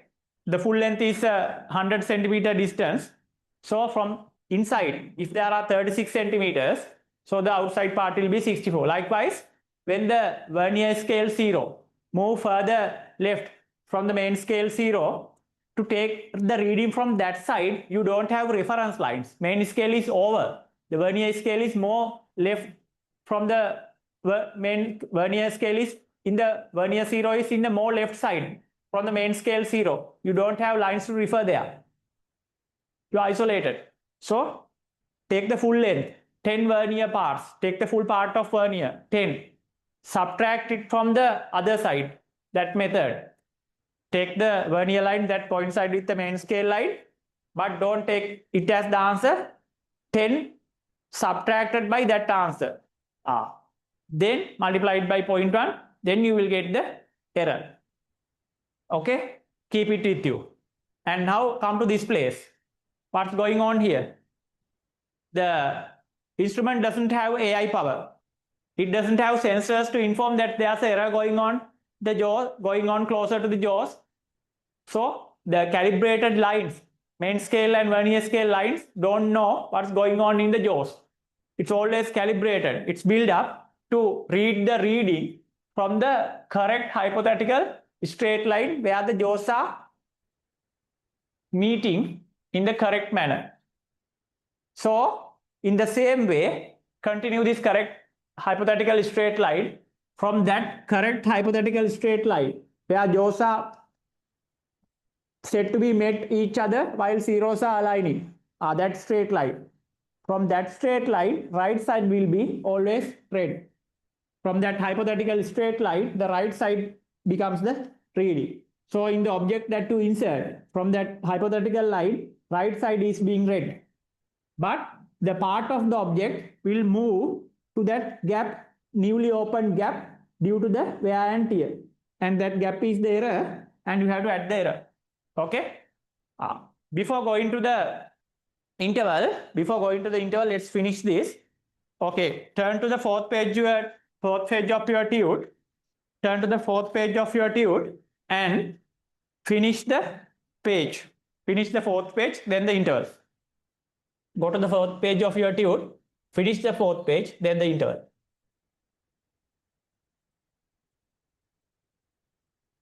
This one. Negative zero error. When the jaws are touched, situation is given, and when a reading is taken, situation is given. I need the correct answer, then the interval. Children, without explaining any of this, I can tell you, I remember this equation. This is the way to take the answer. It is not valid in your A-level physics, huh? It is not valid in your A-level physics. This is physics. This is physics. It's okay, you don't understand 100% of it, but still you have to work that way. You have to work in a manner where your brain gets the energy to think, where your brain develops. You have to try logics. You have to think why this happens, and you have to find the method, the situation inside it. That's how you learn. Nah? That's how you learn. If not, it's not a successful learning. And these things will wash out from your mind if you just try to remember them as equations. Within 2-3 weeks, they will wash out from your mind if you just try to remember this as equation without knowing a logic inside them. These diagrams, these explanations, these listenings, these sentences, these simulations, these practical examples will build up the subject. Huh? Okay. So the first one. Okay, as you all have the tute, I'll stop sharing the tute now. Okay, let's write the first one. What is the error? When the two jaws are touching each other, vernier 0 seems to be in the left side. It's a negative 0 error. 10 minus, give up 0, 1 from the bottom, 1, 2, 3, 4, 5, 6, 7, 8. 8 is the line. 10 minus 8 into 0.1. 0.2 is the error. 0.2 millimeter is the error. From an instrument, now you are taking the measurement, 61 millimeter. 61 millimeter. Jump down, leave 0, 1, 2, 3, 4 into 0.1 millimeter. 61.4 millimeters. 61.4 millimeters. And let's say it again. Instrument doesn't have AI power, neither sensors, so the scales don't know what's going on in the jaws, whether they are wear and tear. So there's a hypothetical straight line that's lying that the jaws are meant to be touching each other, where the zeros are also aligning. From that point to the right side is the reading that we read always. So the reading we got 61.4 is from that hypothetical straight line to the right side. But when you insert the object within the jaws, due to the wear and tear, some parts of the left side jaw is shaded off, and to that newly opened gap, part of the object is there also. So from the hypothetical straight line, right side is being read as the reading, 61.4 millimeter. The left side, until you meet the actual surface of the left external jaw. That's the error part. Add it, then you will see the total diameter that you need to read. 61.4 plus 0.2. 61.6 millimeters. 61.6 millimeters. Okay. The second one, when the jaws are touching each other, left side, the vernier scale seems to be sitting in the left side of the main scale. It's a negative zero error. 10 minus. Total number of parts minus leaves. Now jump to the vernier. 0, neglect 0, 1, 2, 3, 4, 5. 10 minus 5 into 0.1. 0.5 millimeters. 0.5 millimeters. Then 31 millimeters. 31 millimeters. You saw 0, jump down, leave 0, 1, 2, 3, 4, 5. The most preferable answer is 1, 2, 3, 4, 5. In the real world also, there are situations like this. There's no any exact line that gives you this alignment. It is when the actual reading is in between 2.1 millimeter lines. When the actual reading is something like 0.15 millimeter, then there's no any exact straight line, because this has the sensitivity from 0.1 to 0.1. 0.1 millimeter, 0.2 millimeter, 0.3 millimeter, 0.4 millimeter. So the sensitivity jumps from 0.1 to 0.1 in this instrument. But when the actual width of the object that you measure, say it's 0.16 millimeters, this is jumping from 0.1 to 0.1. In that kind of cases, there will be no any alignment clearly that you can see. But take it to the closest place. I'll assume the fifth line is the closest line that is meant to be aligned with the line from the top. Fifth line is the closest line that is meant to be given this alignment with the line from the top. So 31.5 millimeter is the answer. 31.5 millimeter is the answer. In a negative zero error, you add it 31.5, then 0.5. 32.0 millimeter is the answer. When you are leaving the final answer, you can't say 31, 32. It should be 32.0. Instrument is sensitive up to a 0.1 millimeter value. So you have to keep the decimal even though it's 0. You have to write it from the pencil. When giving the final answer, decimal places are equal to the sensitivity of the instrument. This instrument is sensitive up to a 0.1 millimeter value for the first decimal place of the millimeter. So you have to write it in 32.0 way. Note down it. When you are writing an answer inside the vernier caliper question, even though it's 32 millimeters, you can't say 32. It's 32.0 millimeters. Why? The sensitivity is up to one decimal place from millimeter. So you have to show it like this. It's a ethic in our science. If you are measuring through a micrometer screw gauge, even though it's 32 millimeter, it's sensitive up to 0.01 millimeter. So if it is 32, 32.00. That's how you leave it. Remember that. Okay. The third one. When the jaws are touching each other, the most common thing, the left side jaw has wear and tear off, and to meet it, right side jaw has to move further to the left side, and with that, vernier scale will move further to the left, passing the vernier 0, main scale 0. It occurs the negative 0 error. So you don't have reference line to catch that measurement from the top, because the vernier 0 is moving further left. There's no any lines from the main scale there. So you take the full number of lines, 10. You subtract it from what's happening from the right side, whether that's the place it's measurable. Take the full number of lines, 10, and do what you do to the right side. Find the line that's getting aligned with the line from the top. Except 0, 1, 2, 3,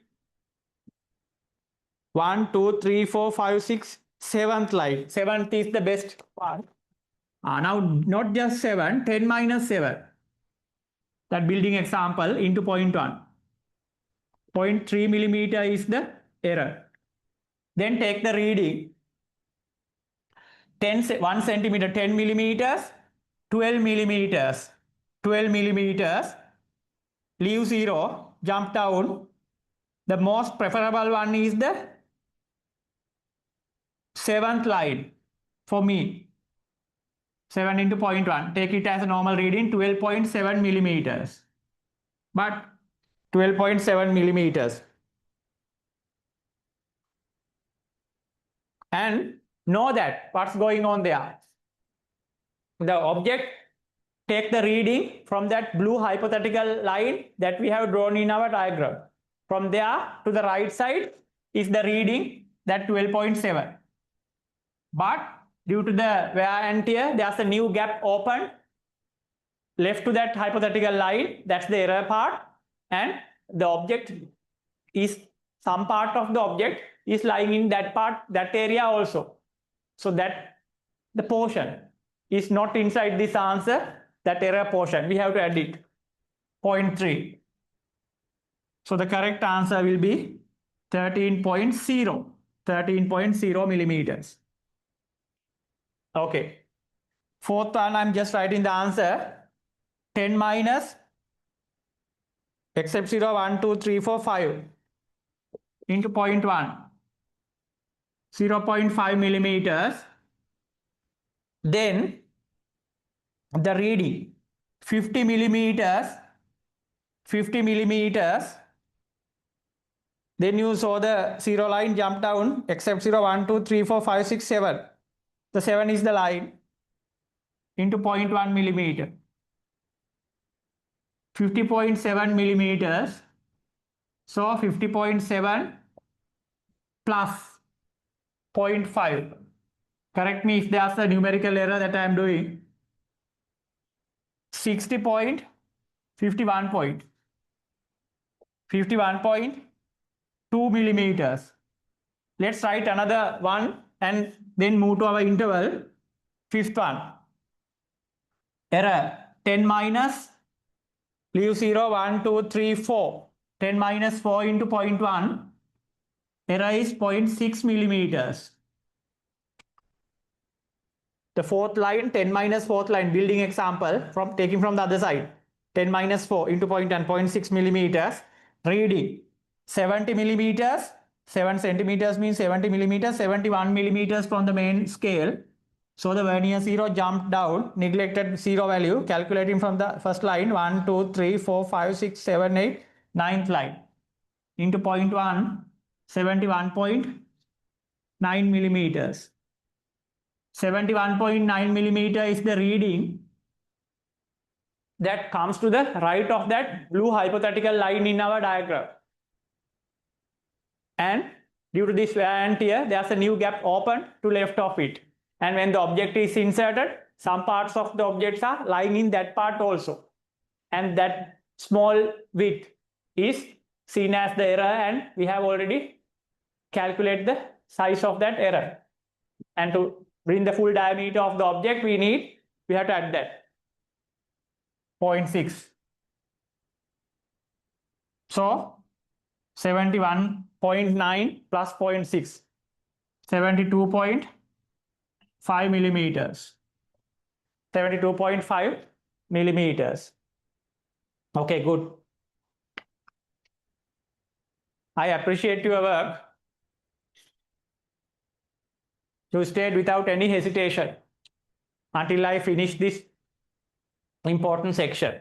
So I'll give you a small interval and let's write some answers for the structural questions, and we have to practice. Okay, and I think I will not be able to finish the lesson this day because I need to write more and more answers, and we have to practice the structure questions.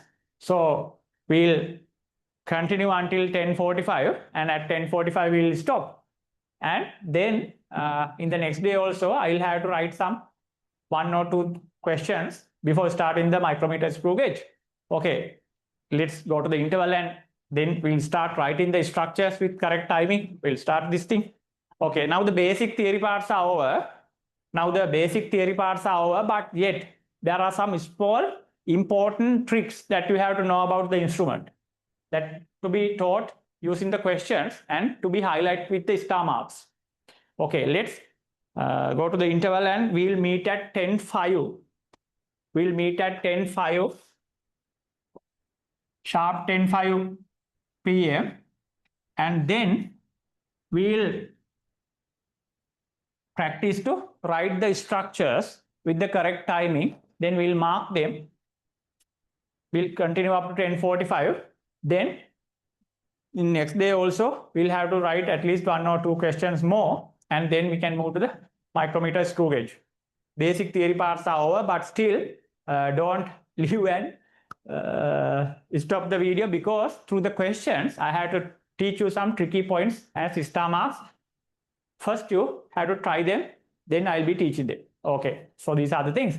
Let's start after 10:05 p.m. We'll be starting to write the questions with correct timing and to mark them with the additional star marks. Okay, let's meet at 10:05. Yeah?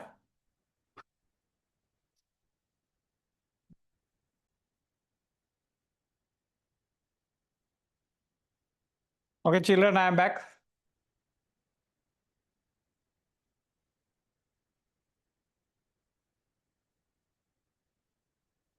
Okay, dear children, shall we start writing the questions? I'm really happy about your method of working. Huh? Now it's 10:07 and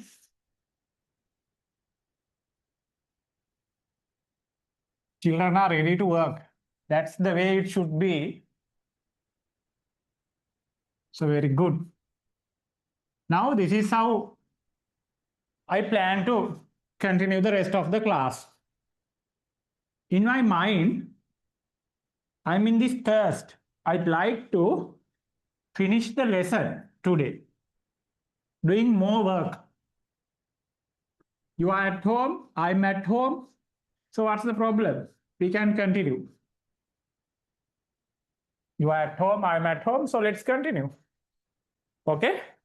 I'm not going to stop at 10:45. Sometimes it might go towards 11. Let's finish. That's the good thing. That's how we have to continue our work. That's the courage we have. So let's continue. And we'll finish it, answering the questions. That's the way it should be, no? Okay. Now, first of all, as the first question that we are going to write, I'd like to go for the fourth question. This is the question. Hope you all have the tune. So, children, this question. As the first question, this one. The fourth question. Okay, I'm giving you a time of 10 minutes. First question is the fourth question. Question number 4. Starting time 10, let's say 10:10 p.m. You have to finish the fourth question at 10:20 p.m. Okay, 10:20 p.m. Okay, after the fourth question, children, as my next question, I'd like to suggest you the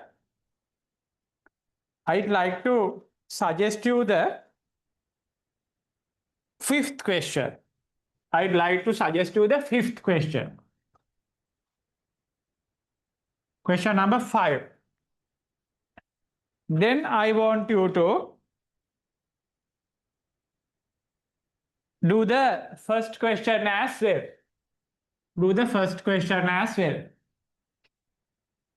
Okay, let's continue.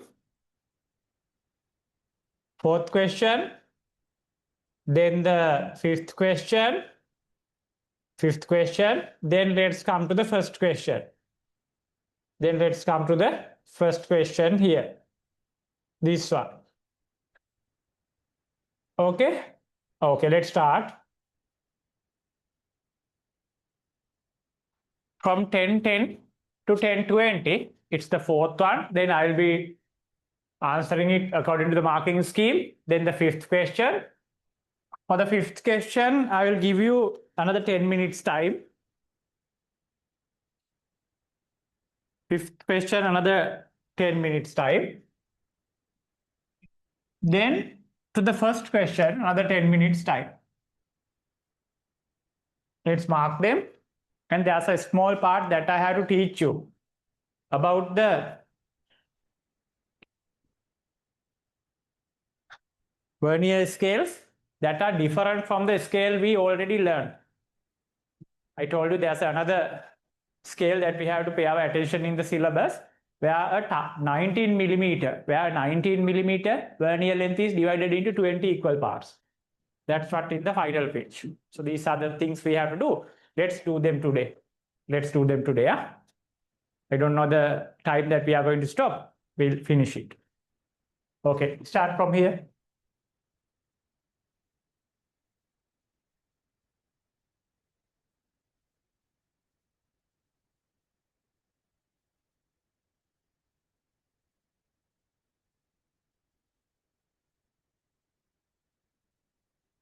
I'm starting the discussion at 10:20. Yeah?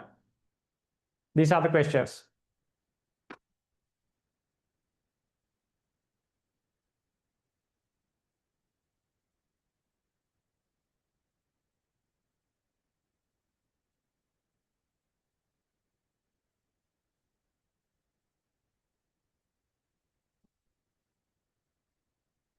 While you are writing the questions, shall I show you a very interesting thing? This might be a dream of yours too. Shall I show you a very interesting thing? Most of you will also have this dream. Fulfill it one day.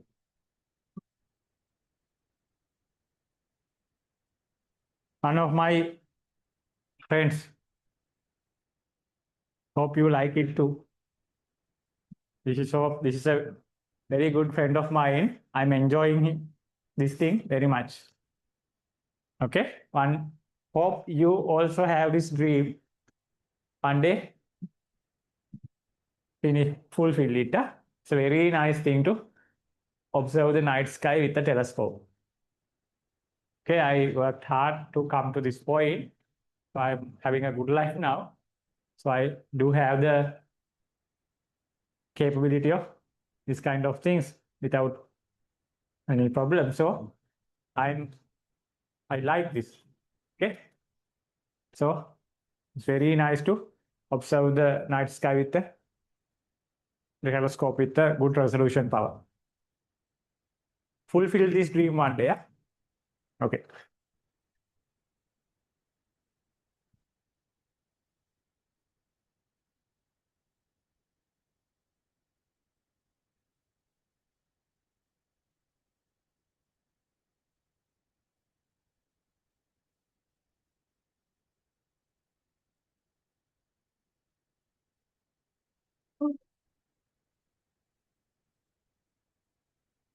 Question number 4.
Another 5 minutes left.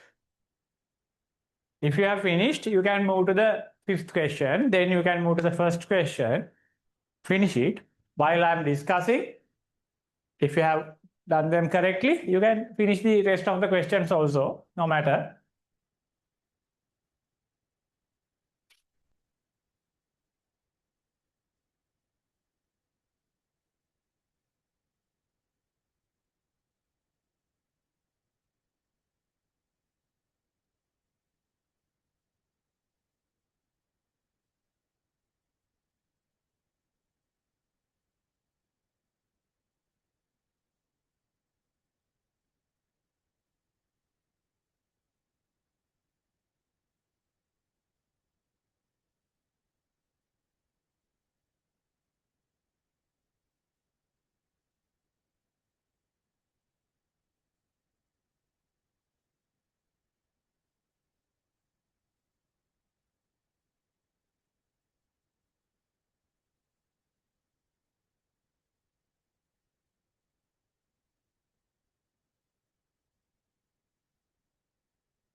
If you like, you can finish the complete tune. Don't wait for me. I have given you some timelines and questions to start. So, okay, finish the tune.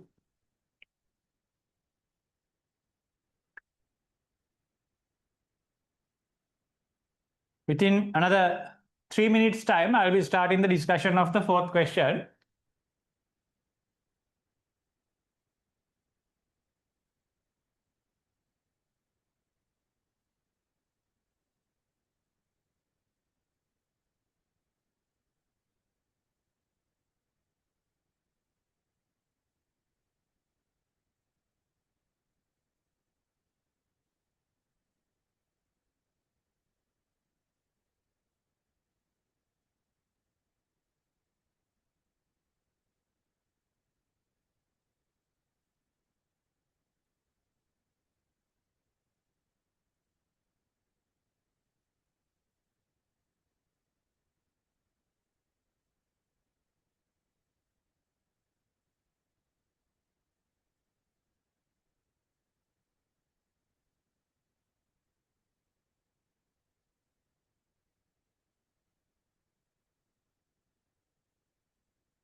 I'll be starting from another 1 minute time.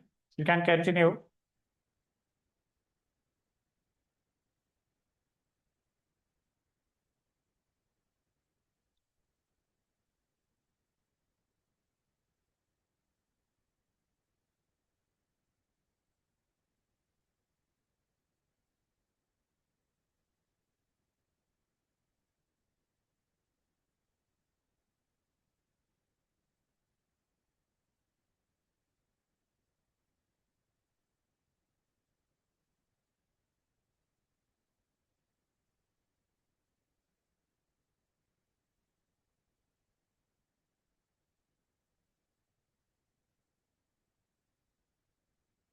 Okay. So I'm starting from the fourth question. Question number 4. Shown below is a caliper used to find the dimensions of a cylindrical tube. If 9 divisions of the main scale is divided into 10 vernier divisions, subdivisions, find the least count. Okay. Now, I hope all of you studied the method that you have to write the answer for this thing. Let's speak about it first. When you come to the, look at this thing. Look at this thing, children. This is how we tell it first. Vernier scale is the scale that runs on the main scale. Vernier scale runs on the main scale.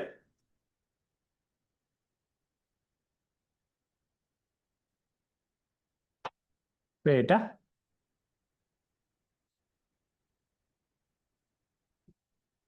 You can continue your work.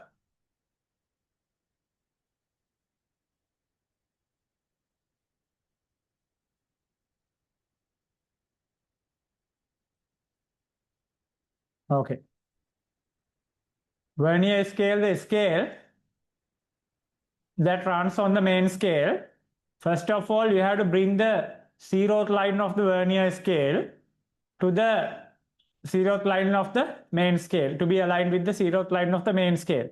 If the instrument is correct, then the two external jaws will touch. So we can say it like this: when two external jaws are touching, vernier scale 0 and the main scale 0 are touching each other. From that, you can calculate the complete length of the vernier scale. It's 9 millimeters. Complete length of the vernier scale is equal to 9 millimeters. Can you see? The complete length of the vernier scale is equal to 9 millimeters. That's the point where we start. Complete length of the vernier 9 millimeters. Okay, then the next step to write the number of vernier subdivisions in it. Number of vernier subdivisions in it. In this 9 millimeter length vernier scale, including the zeroth line, you have 11 lines. Within that 11 lines, you have 10 gaps inside. They are known as vernier subdivisions, the gaps.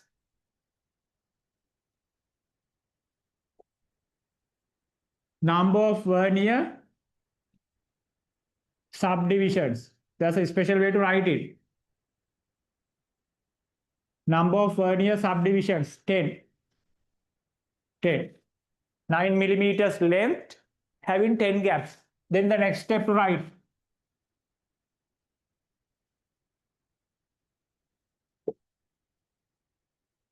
Length of a single vernier subdivision.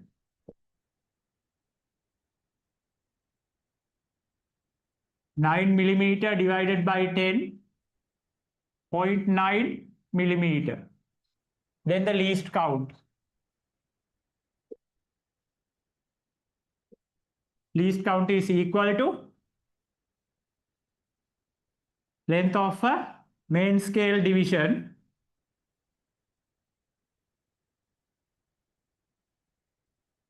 subtracting length of a vernier subdivision.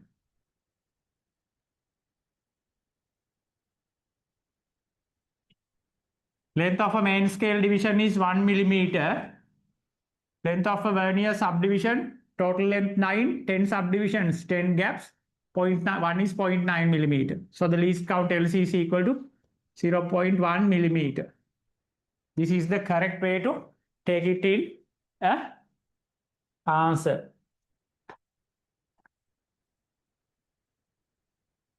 Is it okay if we use the formula? Children, it's okay to use the formula, but wait, it's okay to use the formula that I gave you last week. 1 minus n over n into 0.1, that formula I gave you, it's okay to use it. But children, in the structure paper, if they say the word derive, you have to do this. I'm practicing you to the most appropriate one. You can use the equation, but in your paper, if there's a word derive, you can't use that formula. You have to derive it. Okay, now let's continue. So find the least count. It's okay, you can use the equation, but when there's a word called derive, no any methods, exactly this method. This is the derivation.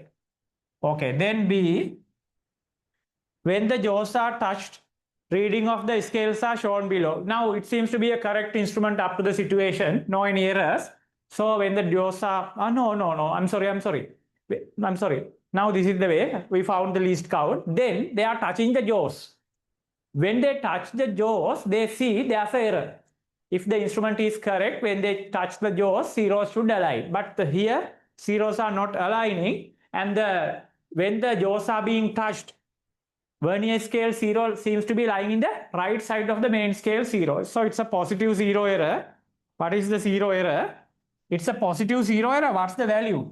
When you are calculating the positive 0 error, when the vernier 0 is in the right side of the main scale 0, it's just the reading. Can you remember? It's just the reading. From the main scale, it's 0. I saw the vernier scale without any mark from the main scale. Just after the 0th mark of the main scale, so the vernier scale 0 jumped down, and excluding vernier scale 0, I'm counting 1, 2, 3.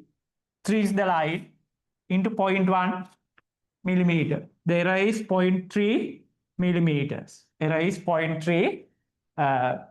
Telling the error is 0.3 is enough. But for the safety, right, it has a positive 0 error.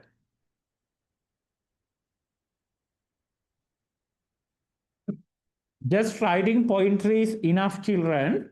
But for the safety, as you know it, right, it has a positive 0 error.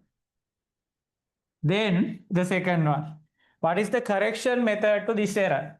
What is the correction method to this error? Okay, what is the correction method? If it's a positive 0 error, go to the diagram. The debris are remaining. That creates the positive 0 error. Then you put the object inside. Then as the reading, you get the width of the debris plus the object. So from the final reading, you have to subtract the width of the debris. Okay, it's a positive 0 error. We have to subtract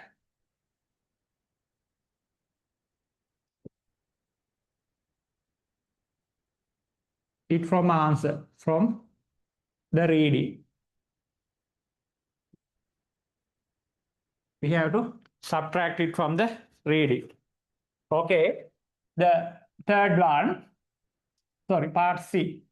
Part C, measure the external diameter of the cylinder. There was a cylinder placed between the external jaws in the previous image, and now the reading is given.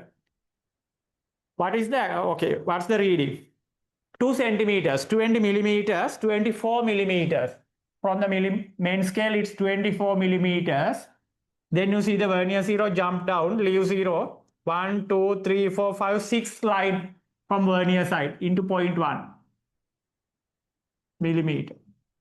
24.6 millimeter is the reading. So the actual diameter. So what is the actual diameter?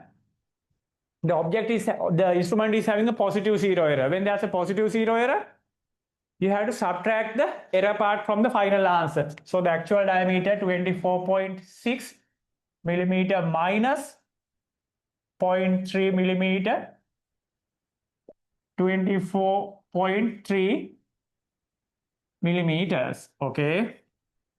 Then the part D, explain the method to find the average diameter using the different measurements. Okay. Now children, you are measuring a diameter of a cylinder. Okay. Now, this is the way. You can keep the cylinder between the jaws like this. And you can measure this diameter, D1. Then you have to rotate the cylinder from 90 degrees. And you have to measure the other diameter from this, and then rotate the cylinder from 90 degrees. Then you will get these sides, D2, and take the median. Okay, write the answer D. Write the answer. You can rotate the, okay, wait, we'll write it like this. To find a more correct value, to find a better value for the diameter, take the diameter from 2 to take a better value for the diameter, measure the diameter from 2 right angle sides. Measure the diameter from two right angle directions. Measure the diameter from two right angle directions and take the median. And take the median. This is the way. Can you see? Measure the diameter like this.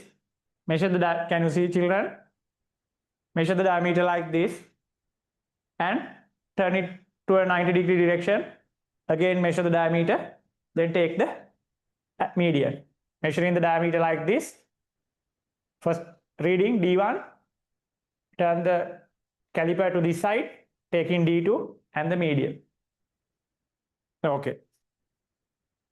E, what part of the caliper to measure the internal diameter of the tube? In this case, there's the internal diameter also. In this tube, not only the external diameter, there's the internal diameter. To measure the internal diameter, you have to insert the, this is the way, no? If you need to measure the internal diameter, it's something like this. It's something like this, children. Can you see? The jaws should go from internally and touch the internal surfaces. See the tube from the green color? To take the internal diameter, you have to touch them from the inside. So the internal jaws are used. Can you see them from the image? From the simulator, internal jaws, no? Okay. Internal jaws. So what is the part of the caliper? To measure the internal diameter, internal jaws.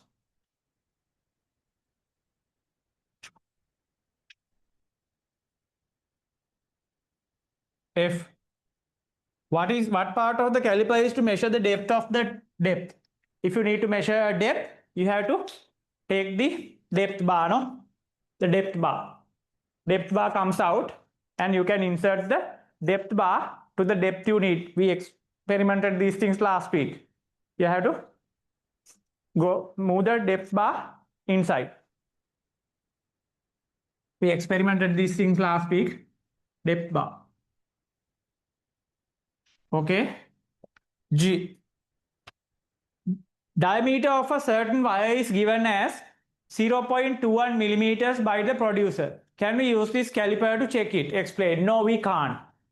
0.21 is away from our sensitivity. It is more sensitive than our instrument. Our instrument is capable of measuring 0.2. Then the next reading will be 0.3 millimeters. Not capable of 0.01 millimeter is not reachable. You can't. No, we can't.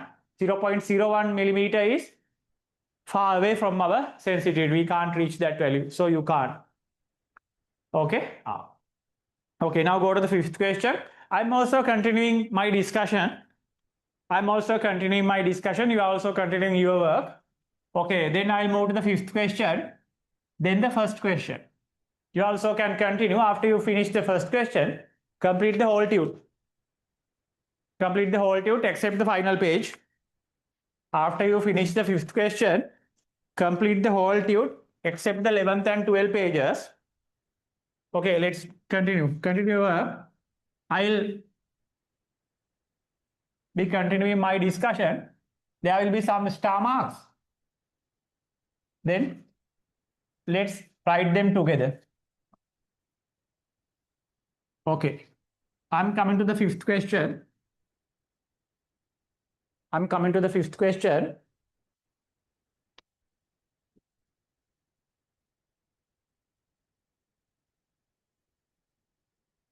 Name the parts of caliper A to H.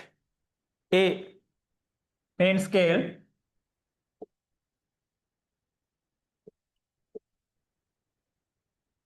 We are finishing the lesson. I'm not going to stop the video until I finish the lesson.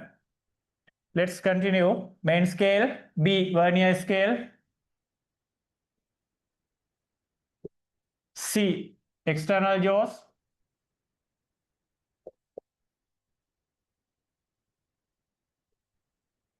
D. D is the external jaws. C, internal jaws.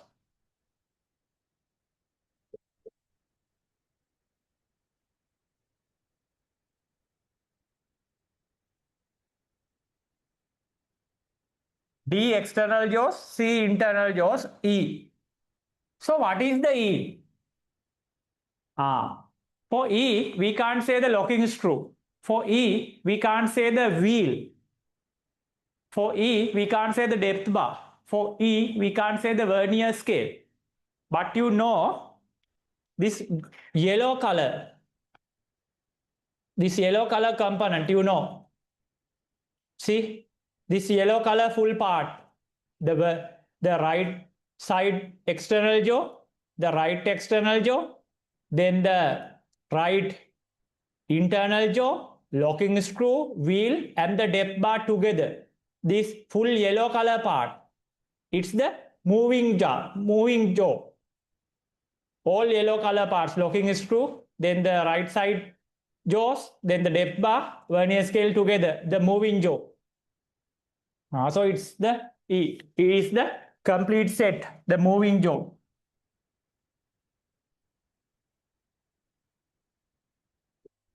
F, wheel. G, depth bar.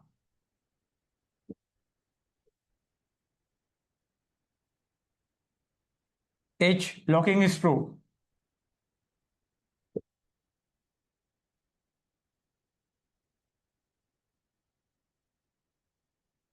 Okay. So what next? The first question, give the reading shown in the image. Give the reading shown in the image. It's 22 millimeters. It's 22 millimeters. 22 millimeters. Then you see the vernier 0 jump down. After 22 millimeters, you see the vernier 0 jump down. After 22 millimeters, you see the vernier 0 jump down.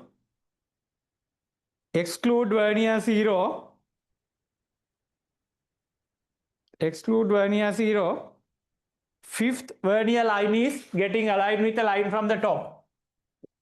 Into 0.1, 22.5 millimeters. Then the answer is, the reading is 22.5. Give the zero error of the caliper and the method to correct the reading. It's a positive zero error. It's a positive zero error. The main scale 0, the vernier scale 0 is right side from the main scale 0 when the jaws are touching each other. From the main scale, it's 0 plus. So the vernier scale jump down, left it 1, 2, 3, 4th line into 0.1 millimeter. 0.4 millimeter is the error. Method to correct the reading. Method to correct the reading, we have to subtract it. We have to subtract it. Okay. So what is the correct reading? 22.5 millimeters minus 0.4 millimeters, 22.1 millimeter. 22.1 millimeter. Okay, the fourth one. In a different caliper, the zero error is shown here. Read it, give the method to correct the reading. Okay, no, this is not the caliper, the different one. This is a different caliper. You can watch the video and you can leave, as it's the Vesak day, you can leave and watch the video, I know that. But if you have the gut, stay and finish it now. I am going to teach you the final page, final 2 pages after these questions. You can watch the video throughout the week. So if you need to collect the buckets you have lightened, you can go. But still, if you have the guts, stay. If you need to help your parents to bring them the lanterns inside that you have attached in your home you can go, but still, if you have the gut, let's finish. Okay, in a different caliper, I'm going to finish that part also after this discussing the questions. In a different caliper, the zero error is shown here and read it. Okay, now in this different caliper, in this new caliper, the vernier scale zero is left side. It's lying in the left side of the main scale zero when the jaws are touching each other. When the jaws seems to be touching each other, vernier scale zero seems to be in the left side of the main scale zero. So it's a negative zero error. What is the way to calculate? 10 minus the negative zero error when the vernier scale move further to the left side from the main scale zero. 10 minus, leave the vernier zero, calculate the vernier marks 1, 2. The second vernier mark, excluding vernier zero, the second vernier mark is lying with the main scale mark. So 10 minus that mark, 10 minus 2 into 0.1. 0.8 millimeter is the error. 0.8 millimeter is the error. Okay, and we have to add it.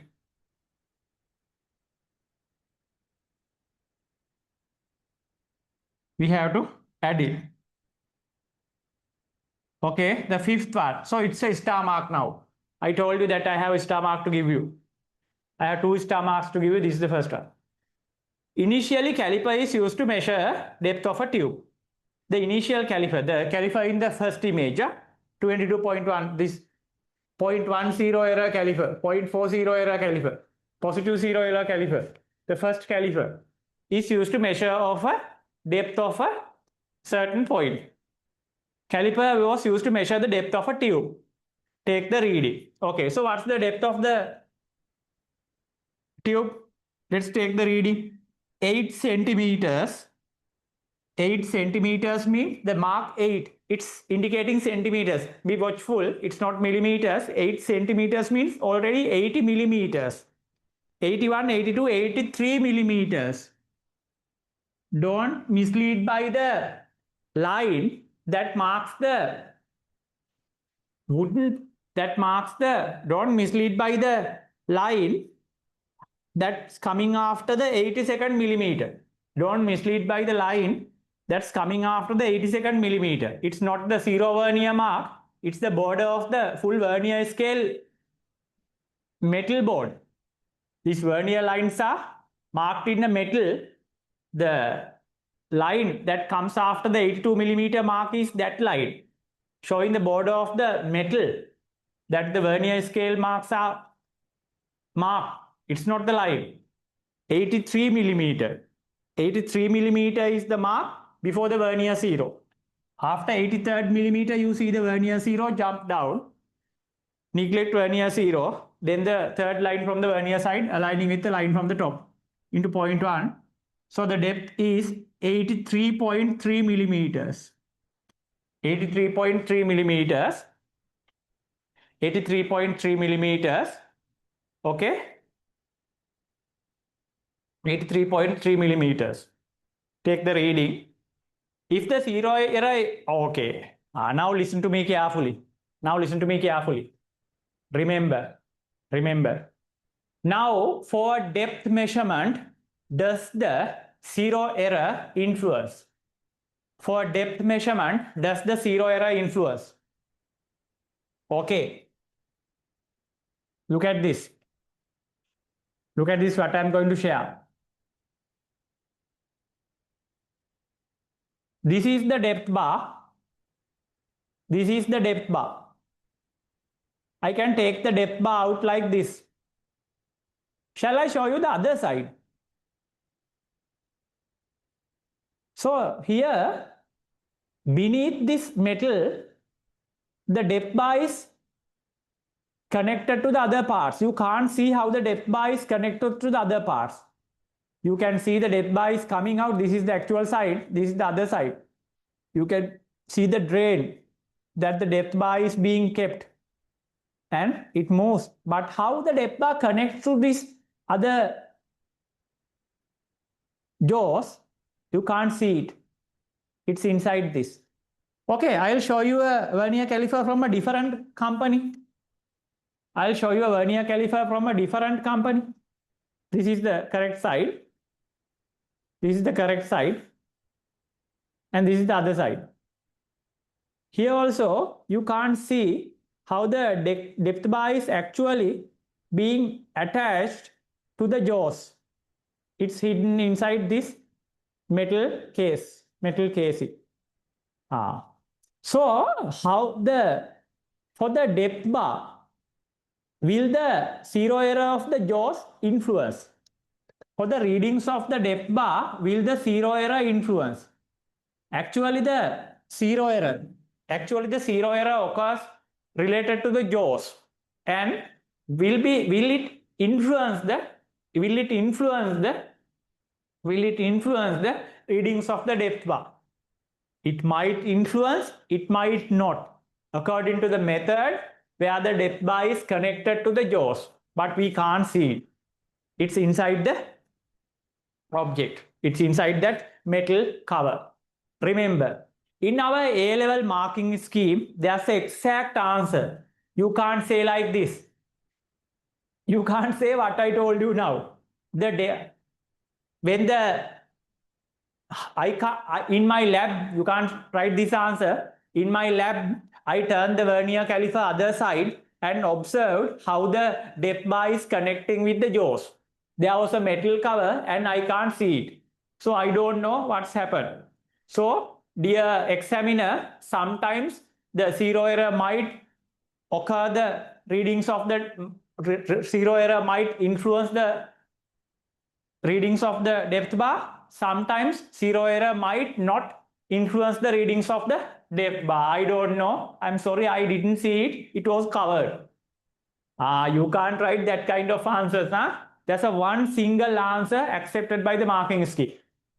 Okay, both cases can happen according to the company that they have manufactured. The depth bar connected, how the depth bar connects to the jaws will determine whether the zero error due to the corrosion and sometimes the tear and wear in the jaws, whether they are affecting the readings of the depth bar. It will be determined by the method that the depth bar is connecting with the jaws. It's covered, but there's a perfect answer that you have to obey in the marking scheme. This is the answer. This is the answer. The readings of the depth bar is not affected by the zero error due to the wear and tear or the corrosion. That means any kind of a zero error in the jaws will not affect the depth bar. Write a very large star mark. Write a very large star mark. In our marking scheme, write a very large star mark. In our marking scheme, readings of the depth bar, readings of the depth bar, when you are measuring a depth, readings from the depth bar are not affected. Readings from the depth bar are not affected from the zero errors. From the zero errors. From the zero errors. From the zero errors. From the zero errors. I will show you once again. I'll show you once again. Here, see, this is the correct side. This is the other side. This is the depth bar, and the depth bar is connecting to the jaws in a method that we can't see. It's lying beneath this metal shield, the way that the depth bar getting connected with the jaws. This is another caliper. In this caliper also, this is the correct side, this is the other side. This is the depth bar, and how the depth bar connects to the jaws is hidden inside the shield.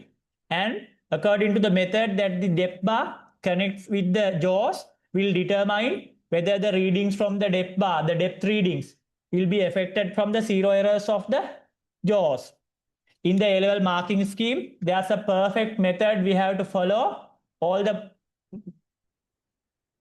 things are not accepted. Single answer in our marking scheme. readings from the depth bar, depth readings are not affected by the zero errors. Positive or negative, the errors will not affect the readings of the depth bar. If you take a reading from the depth bar, it's the correct reading. Zero errors are not affected. Remember that. Okay. Now you can finish the answers. There was another star mark. Now you can continue with your, I'm going to teach you the final 2 pages. Before that, I told you there's another star mark I had to mention. Okay, you can complete other questions. When you are writing other questions, you will meet this point. You will meet this point. This is the case.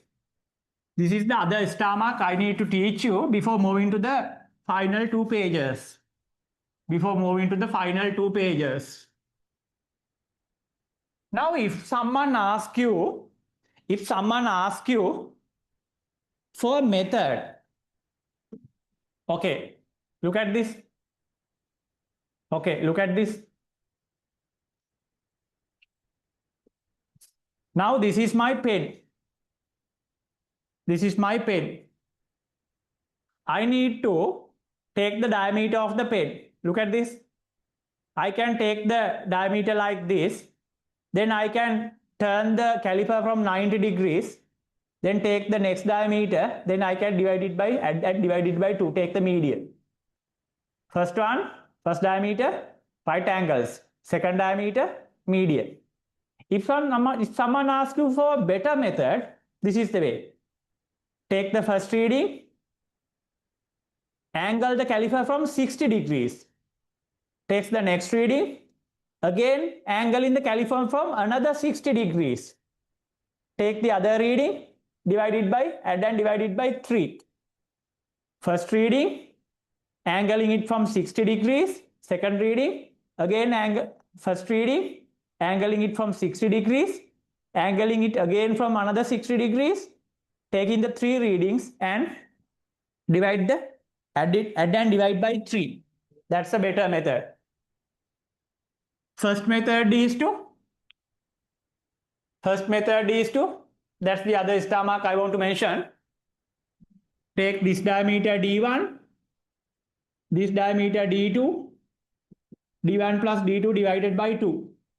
It's also good. If someone asks you a better method, take D1 from here, 60 degrees. 60 degrees. D2 from here, another 60 degrees. D3 from here. D1, D2, D3 divided by 3. Okay, note down that star mark also. Better, this is best. Better and best. It's better to take the diameter from 2 right angle sides and take the median. It's best to take the diameter from 3 lines which are having an angle of 60 to each other. Then the 360 degrees will be automatically filled. 60, you turn, then another 60, then 120, then another 60. It completes a half round, 180. From the other side, the other 180 is covered when you are turning it, and full 360 degrees are covered in a best way. So, taking a right angle, 2 diameters, median, better, 60, 60, 60, covering a 180 degree. From the other side, automatically other 180 degree will be covered from this method. So, rotating by 60 degrees 3 times and adding all these 3 readings, dividing by 3 will be the best method. It's the other star mark that you need. Okay, let's come to our final topic. Okay, write the next subtopic. This is the final topic for the vernier caliper, and we are going to finish the lesson. And I'm really appreciating your gut. Okay, let's continue. The next subtopic.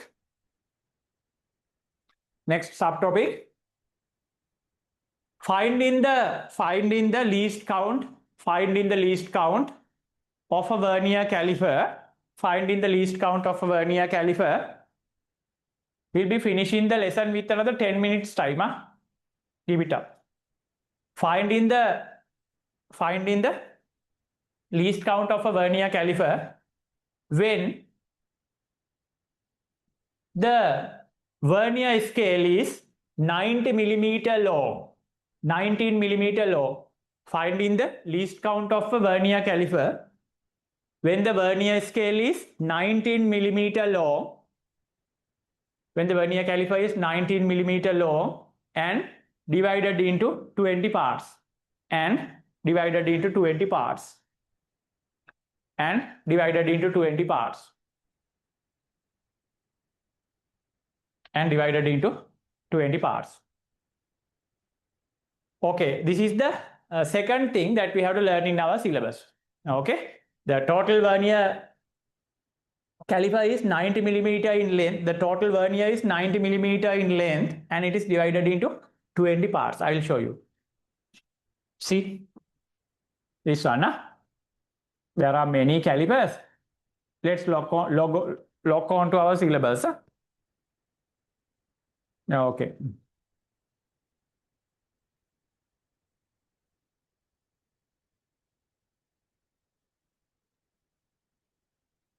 Can you see, children? What is the total length of the vernier? It's just before the 20 millimeter mark. Total length of the vernier is 90 millimeters. 19 millimeters. How many parts it's being divided? Not 10. There are subparts. Altogether, calculate the number of gaps in the vernier side. 20. Calculate the number of lines in the vernier side. 1, 2, 3, 4, 5, 6, 7, 8, 9, 10, 11, 12, 13, 14, 15, 16, 17, 18, 19, 20, 21. 21 lines will allow spaces of 20. 21 lines will space 20 gaps. These gaps are vernier subdivisions. These gaps, 20 gaps. Within 19 millimeter length, there are 20 gaps. So what will be the least count? 0.05. Let's show that. Let's show that. Come on. Let's write it like this. You can write it with me. You can write it with me. Total length of the vernier. Total length of the vernier. 19 millimeters. You saw that. In your tute also, you can see, children, I have entered the image. Children, this image, the image on the top of the 11th page, it is the exam past paper image. This image on the top of the 11th page, it's the exam copy of the exam past paper image. Okay. Total length of the vernier, 19 millimeters. You can refer that image. You can refer that exam past paper image. Total length of the vernier, 19 millimeters. Number of vernier subdivisions. Let's continue with me. Number of vernier subdivisions. Number of vernier subdivisions, 20. You will see, including zeroth line, you will see 21 vernier lines. Within them, there will be lying 20 gaps. A gap is known as a vernier subdivision. So, in the total length of 19 millimeter, number of vernier subdivisions are 20. So, let's continue with me. So, the length of a vernier subdivision.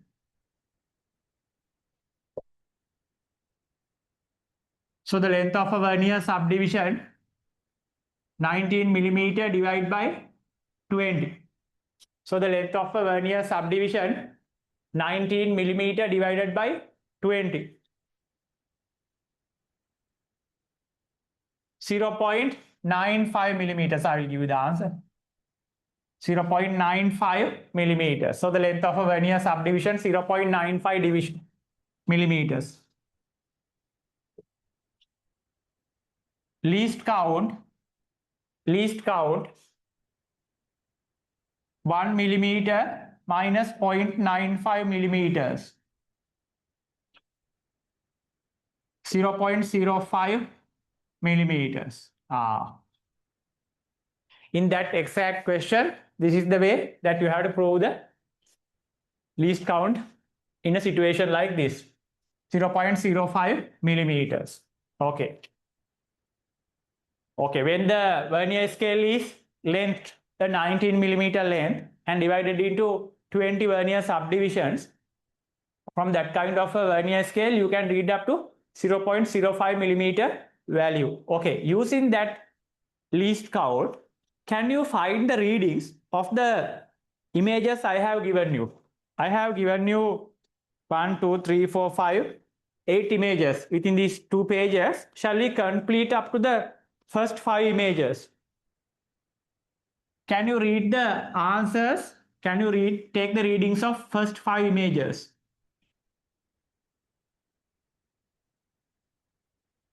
Can you read the first 5 images? Now the least count is 0.5. Yeah? Least count is 0.5.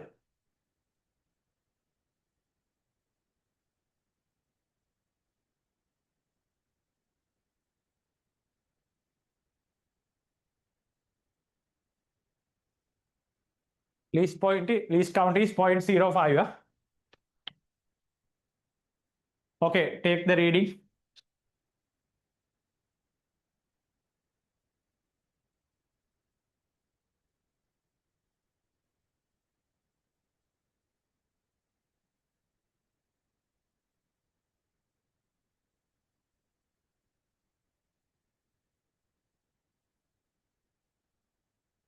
First one, 1 centimeter, 15, 16, 17 millimeters. Before the vernier 0, it's the 17th millimeter mark. Then you saw the vernier 0 jump down, leaving the vernier 0 and complete. It's the 16th line into 0.05. Can you see? I have helped you to find the. Now children, listen carefully. This is the problem. The most common vernier caliper is the 0.1 millimeter sensitive caliper. This caliper is not common. In our simulation, there are many other calipers also with different subdivisions. They are also very uncommon. Why is that? When you are moving to sensitive values than 0.1 millimeter, there are many subdivisions involved in this process. And then it becomes difficult to find the exact line that aligns with the straight line from the top. 0.1 millimeter vernier caliper is common. Other vernier calipers are not common. Why? When the subdivisions are increasing than 10, there are many lines involved in this process. There are many vernier lines involved in this process. When the sensitivity goes deeper than 0.1 millimeter. And then it's become difficult to find the exact line that's aligned with the one of main scale line. You can experience it here. So don't worry, I have shown in the practical case, you have to use a magnifier in this process. And even though it's difficult, that's why they are not common. But here I have given you the line that coincides 16. So you can take 16 and as the least count, you have to multiply it by 0.05. So 17 millimeter plus 16 into 0.5, 0.80. So 17.80 millimeters. Don't leave the answer as 17.8 because the sensitivity goes to 0.05. So you have to show this 0. Don't leave the answer as 17.8 because the sensitivity moves up to 0.05. This decimal is available. Write it like this. The second answer, the main scale continues up to the 17th millimeter again. It's the same. It's the same. Go to the third one. The main scale reads up to the 5th millimeter. Before showing the vernier 0, main scale reads up to the 5th millimeter. Then you can see the vernier 0 jump down. Exclude vernier 0, count the vernier lines. 14th vernier line is aligning with the line from the top into least count 0.05. 5 millimeter plus 0.70 millimeter. 14 into pi times 2 decimal places. 5.70 millimeters. You have to show this second decimal mark. Sensitivity goes there. Fourth answer, fourth one. 1 means the 1 centimeter mark. 10 millimeters. 10 millimeters. Jump down. Exclude vernier 0. 1, 2, 3, 4, 5. Fifth millimeter mark multiplied by 0.05 is the least count. 10 millimeters plus 0.25 millimeters. The answer is equal to 10.25 millimeters. Fifth one.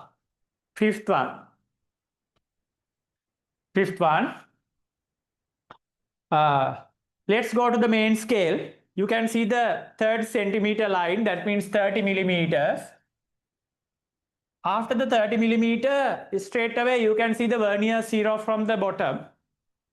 So 30 millimeters plus, leave vernier 0, start to calculate from the first line except 0, and it's the 10th line.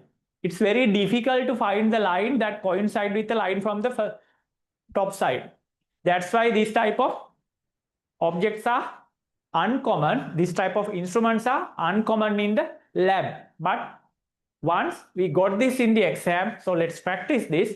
And it's the 10th line and they have shown it clearly. In the real life, definitely you need a magnifier to identify the correct line, because when the number of lines exceeds 10, it's difficult to find the line that coincides with the line from the top. 30 millimeters plus, as I have shown it to you from some shaded lines, it's the 10th line, except 0. 1, 2, 3, 4, 5, 6, 7, 8, 9, 10 into 0.05 millimeter. So 30 millimeter plus 0.50 millimeter. 30.50 millimeters. If it is the normal common caliper, you can keep the answer as 30.5. But now the sensitivity moves up to 0.05, the second decimal. So you have to show this. Okay, very good. Very good. Now, see how peaceful our mind is now. We have finished the first instrument in the second lesson. Now the first instrument is solved. So with a peaceful mind, we can start the micrometer screw gauge next week. Okay, finish all the questions. Finish all the questions in the tune and do your work well. Study it again and finish all the structural questions. Okay then, good night.